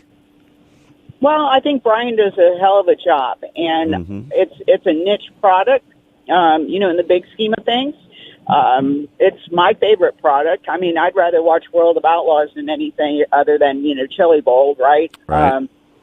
On a weekly basis, I'm turning into Dirt Vision more than I'm turning into Flow, and I'm watching Flow when I'm, you know, when I want to get something, you know, significant or specific, I should say. And so it's like if I want to find midgets, if I want to find sprint cars, you know, that's fine. But I think with Dirt Vision expanding their footprint the way that they have, that it bodes well for a variety of different races on a lot of different channels. And so, or, you know, on 2 channels. But I mean, you have there's a wide variety of racing is what I'm trying to say. And, you know, if World of Outlaws is your, you know, primary go-to dirt, then, you know, you turn into Dirt Vision. If you want, you know, just about everything else, then you go to Flow. But I mean, I think the fact that bringing on these extreme series, you know, increases Dirt Vision's product. And, I agree. Yeah.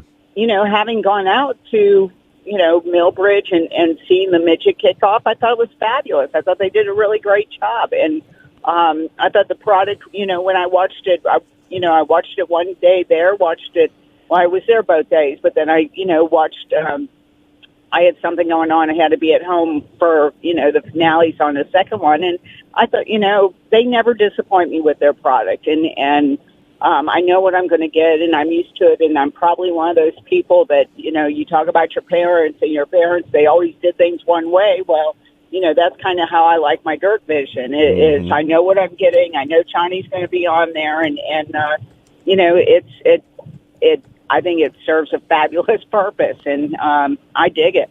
Yeah. Kirk? I was looking the difference. The World of Outlaws were across the state from where you're at right now. I was looking to see how far that is between Cedar Lake Speedway, where the Outlaws are at this weekend, and Road America. It's 4 hours and 37 minutes, longer than I thought. Yeah, somebody told me it was like 5 hours, and I was like, you know, if I didn't have dinner plans tonight, I'd probably go to watch it. And then when they told me it was 5 hours, I was like, oh, on second thought, you know, I mean, that's a 10-hour drive. It's right. That's too much. After driving up here yesterday, you know, contemplating doing that just wasn't in the cards. So, I didn't even get back to the hotel, or, you know, soon enough to watch it. So it was like one of those missed opportunities. But there will be plenty more this summer. Hey, let me ask you a question. We had Michael McDowell on our show this week, and if I remember right, he finished third in the last road course race that we had. Does he have a shot to win this race at Road America this weekend? I think he absolutely does, and that's one thing Kurt Busch was saying during media availability this week is he thinks his car is a great equalizer. Right. And it's not, you know, Hendricks won the lion's share, and Chevrolet overall, right, with Trackhouse and what they've been able to accomplish, which is phenomenal. But to seeing the way Michael McDowell has raced, and last week, if they don't screw up and come in the pits on that after that final caution, he's top 10 all day. He might have had a top 5 finish on Sunday. Mm-hmm. And so the way I looked at it is he absolutely could win on Sunday. He started driving. I mean, I'm sure he told you the story, but I mean, he started at the Bob Bondurant School and outside of Phoenix. And so that's really that's where he started. That's kind of what he's been comfortable with all these years. And so now you put a whole bunch of road courses on the NASCAR schedule. You know, it used to just be the traditional 2, Watkins Glen and Sonoma. Now we got Road America. We got Robles. I mean, it's like Indianapolis Grand Prix. Right. He's got plenty. He's got more opportunity now to get the car dialed in and get used to what the cadence of a road course race is going to be with this new car. That it just really plays in his favor because he is a trained road course racer. Right.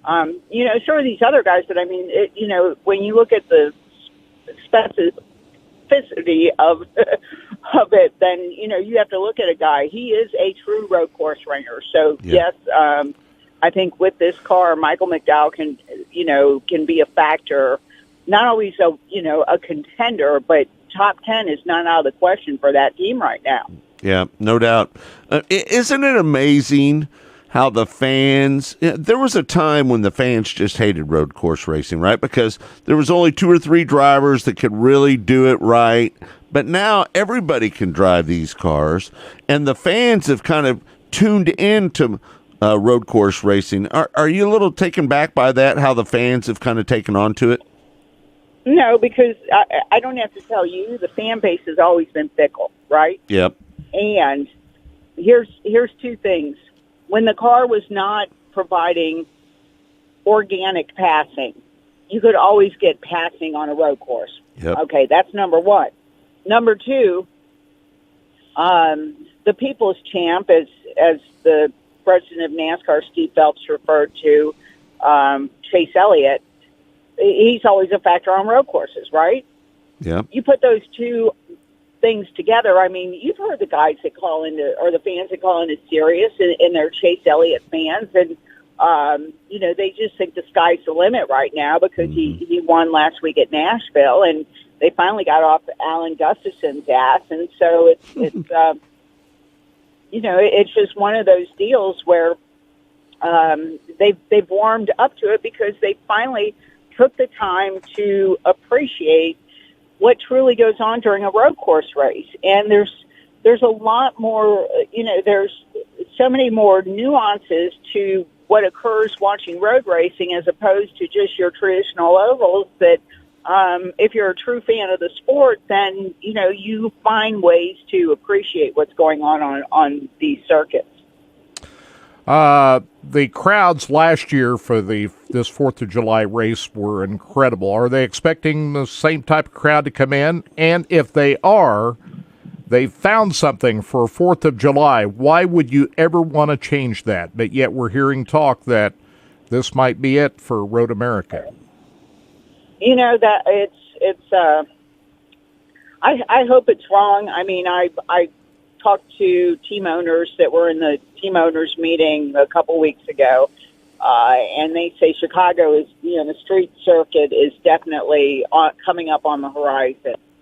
But I can name about 6 different places that we don't need to go to twice, right? Yeah. So that's kind of what you, I don't know. That's what you need to look at is NASCAR is going to do what they need to do, and we can't sit here and applaud them for taking the product to markets where fans haven't been in the past. And, I mean, when you look at it, you know, Joliet's been bantered around. You bring it back now, at least this car is decent on intermediate tracks, or you just kind of stay the course. And, you know, it's going to be a tough call, but I really like having Road America as 4th of July because when you come rolling through the bucolic countryside and just take in everything up here and probably some of the best beer you're going to find, right? Certainly best brats, cheese. You know, this is like Heaven. Is such a piece of Americana, and it's like the ideal place to do 4th of July. And the weather is generally temperate. They had a couple of 100-degree days a couple of weeks ago, what the guys in the media center were telling me. But overall, this is really a hotbed for racing. You got Slinger Speedway here. You know, the Slinger Nationals are huge. Like you said, there have been sprint car races and, you know, dirt tracks throughout this state. And it's just a real hotbed for racing. So this is an area that, short of Chicagoland, has been underserved for a long time. And, you know, they're thrilled to get racing up here. And I just can't imagine it leaving the calendar altogether, because it's just really become an iconic event in a very short time. And when you think about the history of the track, and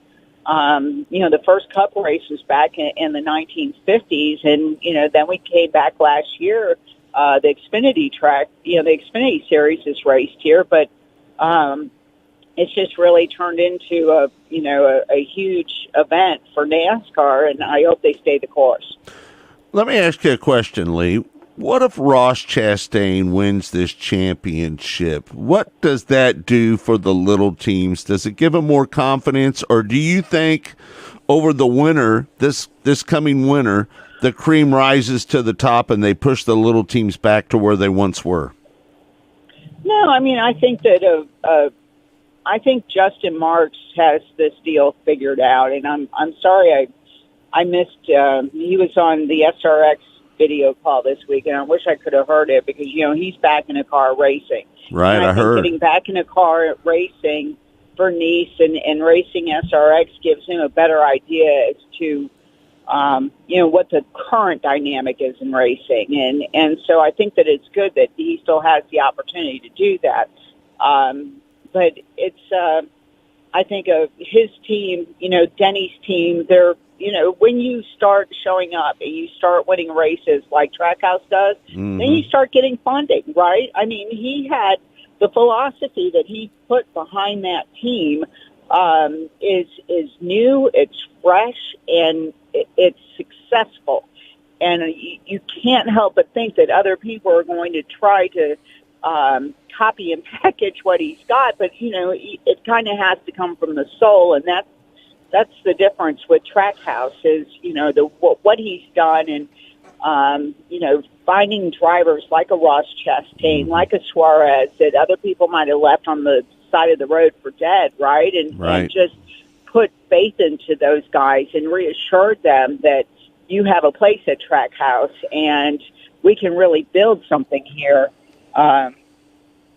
I think that, you know, if people kind of figure out, or, you know, try to take a page out of his book and see what they can do with it, I think that, you know, you'll have more teams being competitive. Are they going to be Hendrick level teams? Probably not, but at least they have a great shot of showing up and being contenders, and that's exactly what Trackhouse has done. It's what 2311 has done. I mean, Kurt won pretty quickly out of the gate, you know, going to that new team.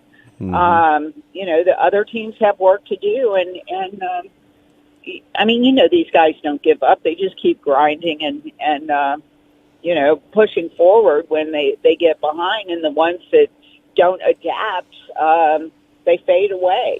And it's going to be really interesting to see how, you know, who really makes things click over the next couple of months, and you know, who just gets passed by. Do you think this will intrigue teams that are running at the Xfinity level, like a Junior Motorsports? I know they're coming, right? Do you think that it might entice some of those teams that are running over the Xfinity side to come over and run in the Cup Series because of the success of Trackhouse? It doesn't take a lot to look at the financials and see what the bonus programs are for the Cup teams compared to Xfinity. And I thought the conversation between Junior and Denny Hamlin on Twitter were pretty, you know, that's pretty revealing. And, you know, NASCAR has said that they will add they'll find a way to add charters if another manufacturer wants to come in. But when you look at the supply and demand of charters and what they've gone for the last few years, if you make a junior exception, right, because he is, eternally the most popular driver, you're going to piss off a lot of people. And I think that was kind of Denny's point. Hey, we're over here. We just paid buku bucks, and now, you guys want to give the keys to the kingdom to somebody else. And I think that'll be a story to watch. That's going to be really interesting to see how that whole thing evolves because, the one thing, and I have not listened to the interview in its entirety, but the one takeaway I had from Kelly Earnhardt is the fact that, the charters are prohibitively expensive. Well, yeah, they are, but people have coughed up the cash to come cup racing, and that's the price to play. So that's something to take into consideration. I mean, I don't think it's by accident that Hendrick Motorsports is starting to run Xfinity races now because, they're going to have to break up their alliance with Junior Motorsports if Junior Motorsports does go to Cup. Then, on paper, I will say they will. I mean, if you look at what Toyota has done with 2311, what they did with Furniture Row, I mean, come on, they had 5 teams when Furniture Row was around. They have 6 teams now with 2311.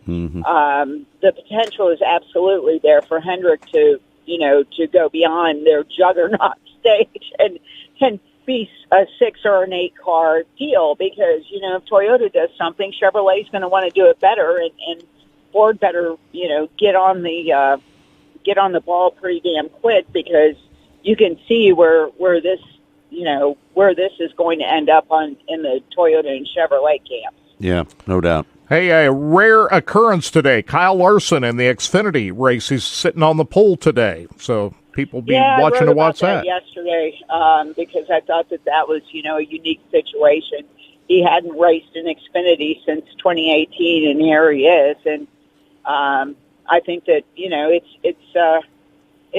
going to be interesting to see how he goes the distance. This is also the first foray for Hendrick into Xfinity since they walked away from that series. So to me, it's kind of really a what to watch today because it's a newsy kind of situation. And Kevin Mendering, who is his Larson's interim crew chief in Cup, is going to be doing double duty with Cup and Xfinity. So, that just kind of gives them more time to bond and figure it out. This is going to be the first of, Larson's had several races he's going to run this season. So that'll be, interesting to see where he pops up and where the other Hendrick drivers decide that they're going to drive this year. Lee's got some great stories on racingboys.com if you'd like to go over there and take a read. She's got one about Kyle Larson earning the pole at Road America in the Xfinity Series today. Also got another story up about A.J. Allmendinger and Eric Jones. So a lot of good reading over there on the Racing Boys Scoop page, and it's all brought to you by Lee Spencer. Lee, what do you got coming up? What are you going to be writing? What's your next story? Well, the drivers will be popping out in about 20 minutes, so we're going to go and kind of get a feel for what's going on. I do want to do a follow-up on Kurt Busch because, I think that second-place finish for him at Nashville is certainly a momentum builder. They can be there, all week long, each and every week if they want to be. And so I really think I'm keeping an eye on that just to see if, he can kind of raise the tide for 2311. And, Bubba had a rough ending last week. It could have been better, but it's just, one of those things. And it's interesting to see Kurt, how far he's coming and continuing to take a leadership role at 2311 and, throughout the garage for that matter. Right. Lee has a nice little article up. It's a little luck would go a long way turning Bubba Wallace's season around. So that's also on her page as well. That's on racingboys.com. Lee, thanks so much for taking the time. We'll talk to you on Monday, okay? Y'all take care. Talk soon. All right, there you have it. Lee Spencer joining us on the show. That's another place on my bucket list. Road America. I'd love to go there sometime. Check it out. I just going to a road course race. I've been to a couple up at Heartland Park, Topeka. Yeah. I hear you. That's my road racing experience. I can't too, see Heartland the whole Park. track. I just can't get used to it. Right. Well, you got to be willing to walk around, check different places out. But I get it. I'm with you. Heartland Park was my only road racing experience. I don't know about you, Kirk, but I don't like walking a lot. The older you get, the harder it becomes, right? It does. Yeah. All right, we want to do this Michael McDowell real quick. All right, let's do that. You want to set it up, Kirk? Michael McDowell, the 2021 Daytona 500 champion, and he's had some good runs this year and some great finishes for Furniture Row Racing. And Scott Traylor spoke with Michael McDowell earlier this week on Mostly Motorsports, and here is just a portion of that conversation.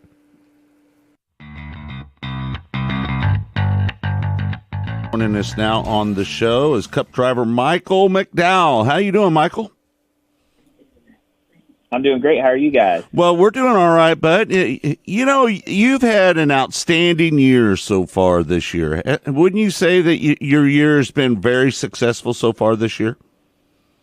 I would, yeah, and I appreciate that. I think it's been a great season for us. I mean, obviously, last year winning the Daytona 500, it's hard to top that. But overall, just our speed and our performance and our finishes have been, better this year than in any of our previous years. And I feel like we've really, sort of turned a corner where we're a top 10 car, a lot of these weekends. And it's been fun. It's been a fun season, and we're growing and we're building and we're going in the right direction, and we'll see what happens. Hey, do you think that the reason that the success that you're having, and we see a lot of the smaller teams starting to advance up towards the top a little bit, do you think it's because of the new car? I think that's an element for sure. I mean, I definitely don't want to deny that part of it, because I feel like having a level playing field and all the cars and chassis and parts and pieces being the same has really closed, the gap from the big teams to the small teams. Yeah. And we sort of anticipated that. On the flip side, we've always had great people at front row. And I've known that for years, that we have a really talented group. But it's hard to make up that deficit to the big teams with, the older car, just because they were so far ahead and they were developing at a faster rate than you are. And so how can you catch up when they're developing faster than you are and they have a head start? And so now everybody has kind of a fresh start. And the best teams and the biggest teams are still going to do that. They're still going to outdevelop a little bit, but the playing field seems to be really close right now. And like I said, every weekend, we have speed and we have potential to run in the top 10, which in years past that has not been the case. So I do feel like this car has really leveled the playing field. And at the same time, it's allowed, our team and our people to be able to show their ability and their talent. And so it's been fun. What do you think is the big difference between the car that we ran last year and the car this year? Everybody talks about the difference in these cars. What is the biggest difference for you as a driver between last year's car and this year's car? There are a lot of differences. I mean, race cars are race cars, but the overall for me is, this car in particular, you have to drive with a little bit different style. And to, break it down, I mean, I think that the biggest things that stand out is we're doing a lot more braking and downshifting everywhere, every track that we go to than we ever have. And so that adds an element of challenge and difficulty, and I think is a variable that, helps you to stand out or not stand out. And then just these cars in general, we see a lot more guys spinning out and crashing, not just racing, but by themselves. And I think that they're less forgiving. They're a little bit harder to drive. And, that's, I feel like for me has been helpful, because pushing right up to the edge and getting all the speed out of the car you can without overstepping that bounds is a tough balance. Right. And it, for me, it's been a challenge to, get yourself to that level, but I feel like I have a good feel now and kind of know what I need and know where that limit's at without overstepping it. So, yeah. Well, let me ask you about last weekend at Nashville. It looked like that had to be very difficult to downshift getting into the corner, steering the car through the corner. Talk about that a little bit as far as the shifting part of it, because, in years past, we didn't see a lot of shifting, right? But we're seeing a lot of it this year. And tell me about the dynamic of trying to do that when you're racing the car. Well, the reason that we're shifting this year is because we have a sequential shifter and we have one more gear, right? So last year we had 4-speed. Historically in NASCAR, you've had a 4-speed. Now we have a 5-speed. And with that 5-speed, it brings all the gears closer together. And with that, when you go into the corner and you're on the brake and, you're slowing the car down 20 miles an hour, now you can go ahead and downshift and go down a gear so you have that little bit of extra RPM and power out of the corner to accelerate. Right. And like you said, it is a challenge because you're driving in as hard as you can, and the car, wants to be loose on entry, and you got to take your hand off the wheel and make that downshift. And it's hard to tell yourself to do that when you're already fighting it and chasing it. Yeah. But for me, I think that's also been one of those areas that has fit well into my style, being, my past being road racing, where you do a lot of shifting, a lot of upshifting, a lot of downshifting. I think that this has kind of helped me in that area of just comfort of being able to do that. And the timing of that and what it takes. We saw 2 cars spin out in qualifying, and those spin outs were from a bad downshift, and it's very easy to do. And so I think this car just requires you to be more precise and less area or less room for mistakes.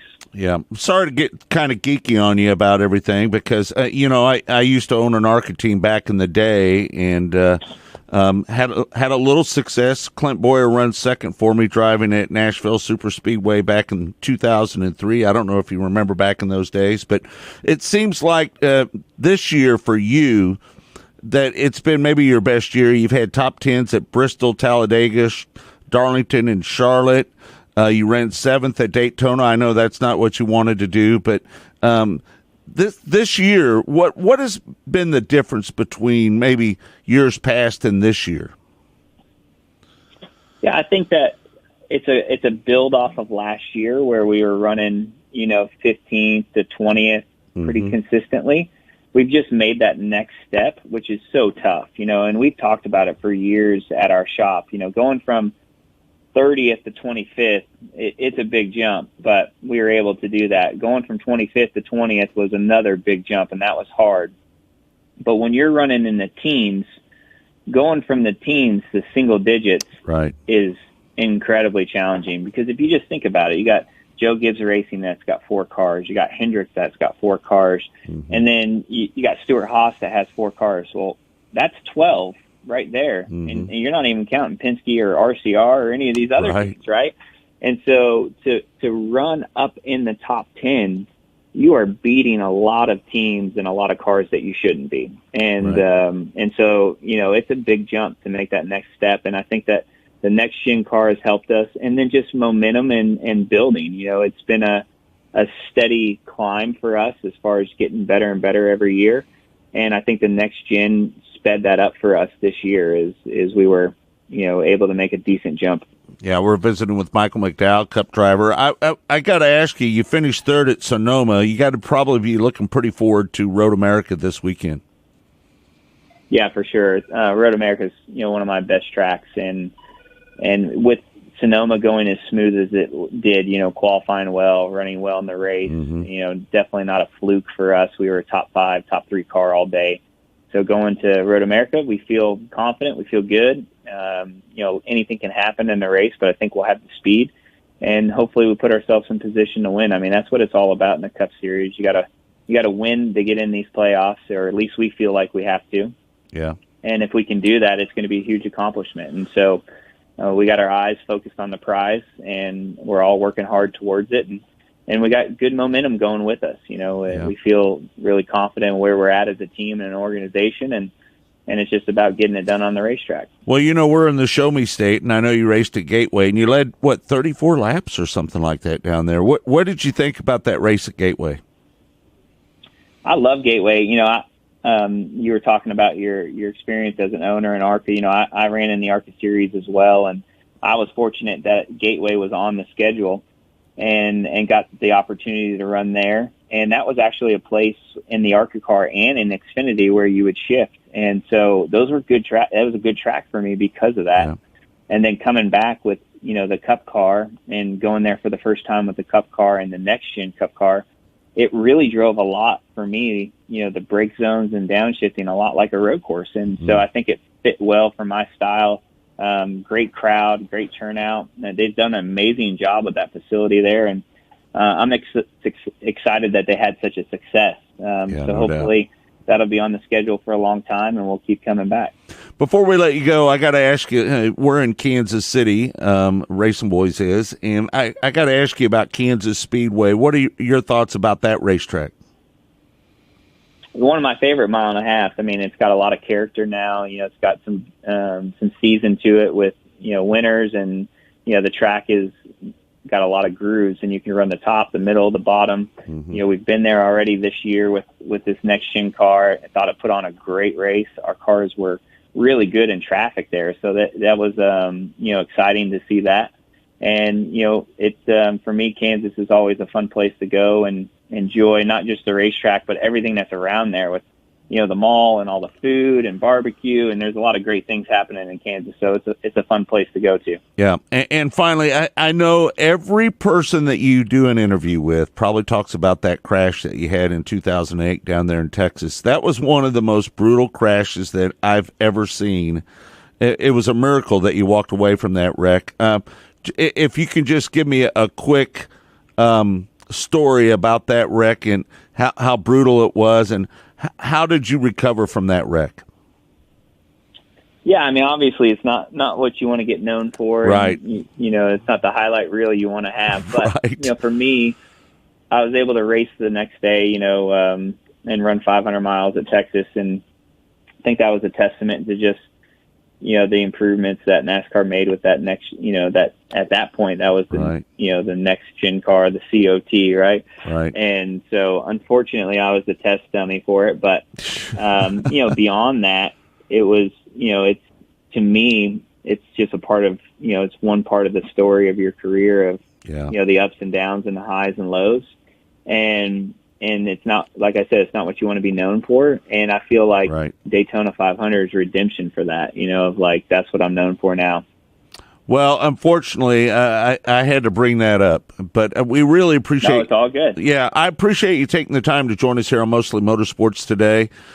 Good luck to you this weekend. I got a feeling you're going to have a good run at Road America after that good finish that you had at Sonoma here just a couple weeks ago. So good luck to you this weekend, and we'll be pulling for you. All right, there you have it. That was Michael McDowell on Mostly Motorsports. Again, you can listen to that show Monday through Friday at 12 noon Central Time. You can watch it live on our Facebook page. You can watch it live on Twitter, YouTube, as well as racingboys.com. And then we pull it down as soon as the show's over. And if you want to find it after that, you can find it wherever you find your favorite podcast. What'd you think of that interview, Kurt? Good guy. He's a good easy guy. guy to root for. So, I think he's got a real shot at it this weekend up there. It'll be interesting to see how he gets qualified, where he's going to start in the race up there tonight. But I got to believe he'll qualify. Kirk, it seems like when we have people on our show, they have good luck after they're on here. Yeah. Mike Marlar, he's a great example, right? Hey, let's talk a little bit about what's going on TV tonight. What are you going to be watching, Kurt? Well, I'm not really quite sure yet. I'm heading over to Sweet Springs this afternoon. Going to help our friend Brian with the cushion to get some equipment all set up for the small town throwdown at Sweet Springs. You're going to watch some micro racing, so I might hang around, watch old micro racing tonight. But Well, Mother Nature can only cooperate here. I'm going to be watching. Still on for now, so. I'm going to be watching the World of Outlaw NOS Energy Sprint Cars at Cedar Lake tonight. Yeah, that'll be good. I watched the replay of that. I went out to Lakeside Speedway last night, Mm-hmm. and I got home. They pushed it through because there was a threat of rain, so they hustled through the program. I was home by 10 o'clock. Man. So I sat down and watched Cedar Lake last night and watched some other races down there, a couple late model shows, the race at Portsmouth, Ohio last night, the Ricky Thornton Jr. won. Watched Bobby Pierce win again down at the Paducah Speedway. And I thought that track had closed down. I thought Paducah was done, but it's very much alive. Do you remember when we went there that one year? I do remember that. And there was a giant pond of water on the back straightaway. I remember that. And all the drivers didn't want to race, and I called them all a bunch of wussies. And they ended up racing after all, right? And they raced after all, Yeah. but I had a bunch of drivers that were really mad at me after I said that. But it was pretty good race, as I recall. It was a pretty damn good race. Yeah. If you remember right, Scott Boguski was leading. He flipped, leading the race. That's right. I remember that. Remember that? I'm going to watch the Greg Hognick Classic at the PA Speed Week at Port Royal tonight, too. That's another race I got to watch. That's a can't-miss race there. So it'll be interesting to see if Brent Marks can keep that big streak going, or if Anthony Macri, who really owns that racetrack, he's done so well there. He had a blown engine the last time they were there on Wednesday night. So we'll see if he can match up and stop Brent Marks in his tracks tonight. I'll be watching the Lucas Oil ASCS National Tour at Waukene as well. Yeah. That was a good race last night. Oh, Matt yeah. Covington come up with the big win last night. What'd you think of that? He needed that win in the worst way. Yeah. He just needed that in the worst way. He's had some rotten luck this year. Oh, man. Tore up a lot of equipment. Had a lot of bad stuff going on there. So for him to break through and bust out with his first win of the year last night, that was pretty cool to see. Austin, what are you going to watch tonight? Bowman Gray. Bowman Gray. That's all that boy wants to watch on Saturday nights is Bowman Gray. Do you flip around when you're watching Bowman Gray? I have a hard time doing that on a nightly basis. I like just sit down and watch one race and just watch it for the night. And think I'm a fan of the races. I'm dedicated to that one program and that one program only. I'll go back and watch replays of other ones, but right. I can only be at one track a night. You want to focus on the one that you're watching. Yeah. Right. Who are the big player? Who are the big stars at Bowman Gray Stadium? Who do people come watch? Well, I'll be honest. I've missed a couple weeks for me being out racing and whatnot, but the Myers brothers are still there with the open wheel modifieds. Pretty much all the stars you saw on Madhouse are still there.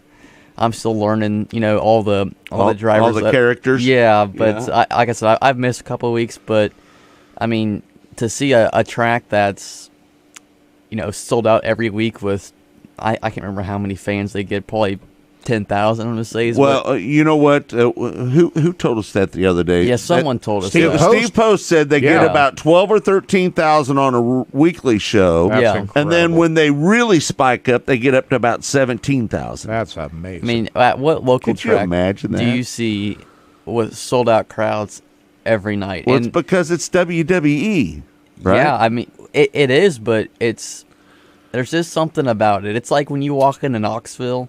Yeah. I plan on making the trip.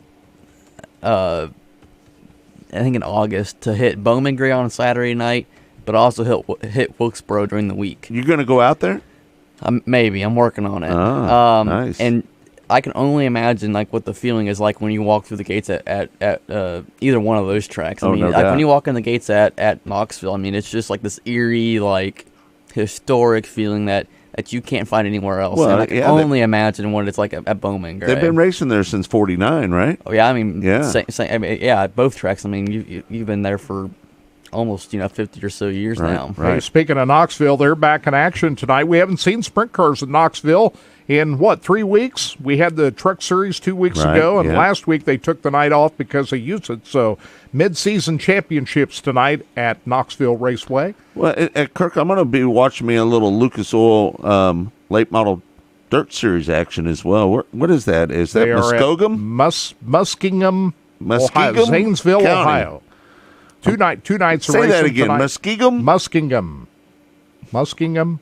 I don't know. I couldn't say it. Zanesville, Ohio. 2 nights of racing tonight and tomorrow night. Let's hope Mother Nature cooperates and they get that show in. I might tune into a little Devil's Bowl action down there at Mesquite, Texas as well. And following, I'm not sure if the Lucas Oil MLRA late models, they got rained out last night at CJ Raceway up in Iowa. They're supposed to be at 34 Raceway in West Burlington tonight. Right. A lot of times that's been on live video. Do you see that on the flow schedule? Hey, just so you know, Lloyd is a little concerned about MLRA now that MAV and Flow have hooked up together. Why is that? I don't know. He posted up something. Should help it, shouldn't it? I would think it would. I would think that, you know what I think, Lloyd, would happen? I think that they're going to make him a regular series on Flow.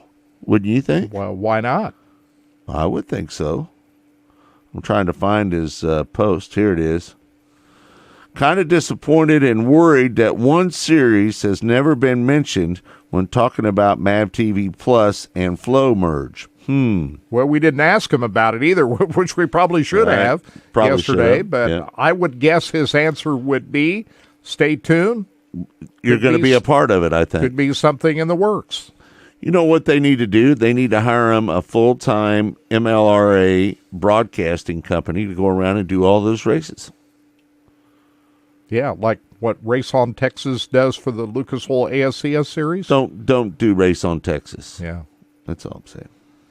That's all I'm saying. I don't see 34 Raceway on the schedule tonight, so it doesn't look like it. At least it's not on the flow schedule. So, and we've seen races from 34 Raceway on live video. Marie's friend Katie is going to be racing a late model tonight at Berlin. It is. What? MLRA is on live video tonight. It is? The Slocum 50 at 34 Raceway tonight. If you can't be there, you can watch it live on Flow. Yes. Where's it at, Kurt? It's on the tonight's Flow schedule. Just down 3/4 of the way down. Slocum 50 at 34 Raceway. Guess what it is?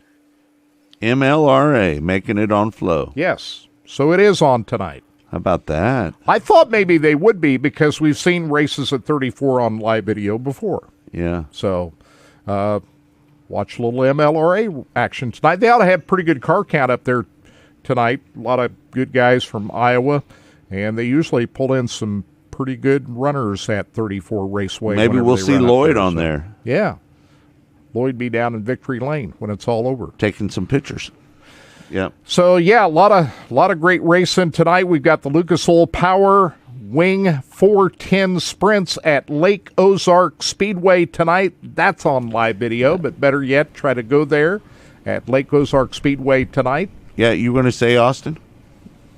I don't know if that's going to happen or not. Did it get rained out? Yeah, Is it raining down there pretty good the right rain now? that just went through here is headed down there. I don't think Sweet Springs or the lake will get to race tonight. Well, I hope they do, but none of these places have been called off yet, so we don't know. Stay tuned. We'll keep you up to You can date. always go to Racing Boys and find out information if they've been canceled. Yeah, we'll right? keep you up to date throughout the day. All right.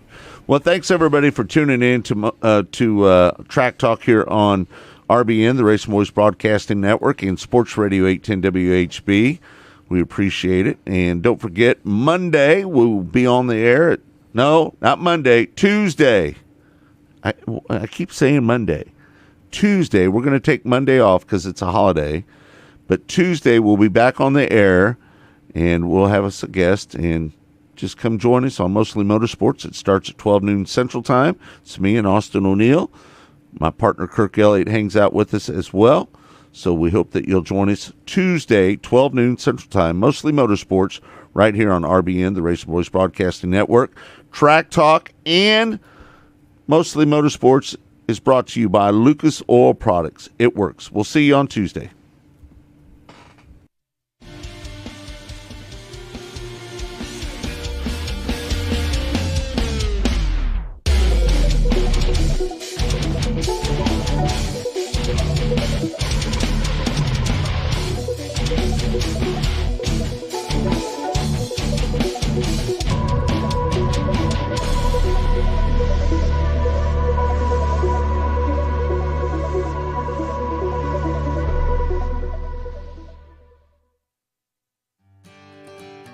Taking care of your car is a responsibility. It ensures the long life of your car and its expensive components. That's why Lucas Oil takes automotive protection so seriously. Lucas heavy-duty oil stabilizer bonds with motor oil to shield engines from heat and wear. So take pride in caring for your car and pass that pride and knowledge to the next generation for years of smooth, reliable driving on the long road ahead. Trust Lucas Oil. It works.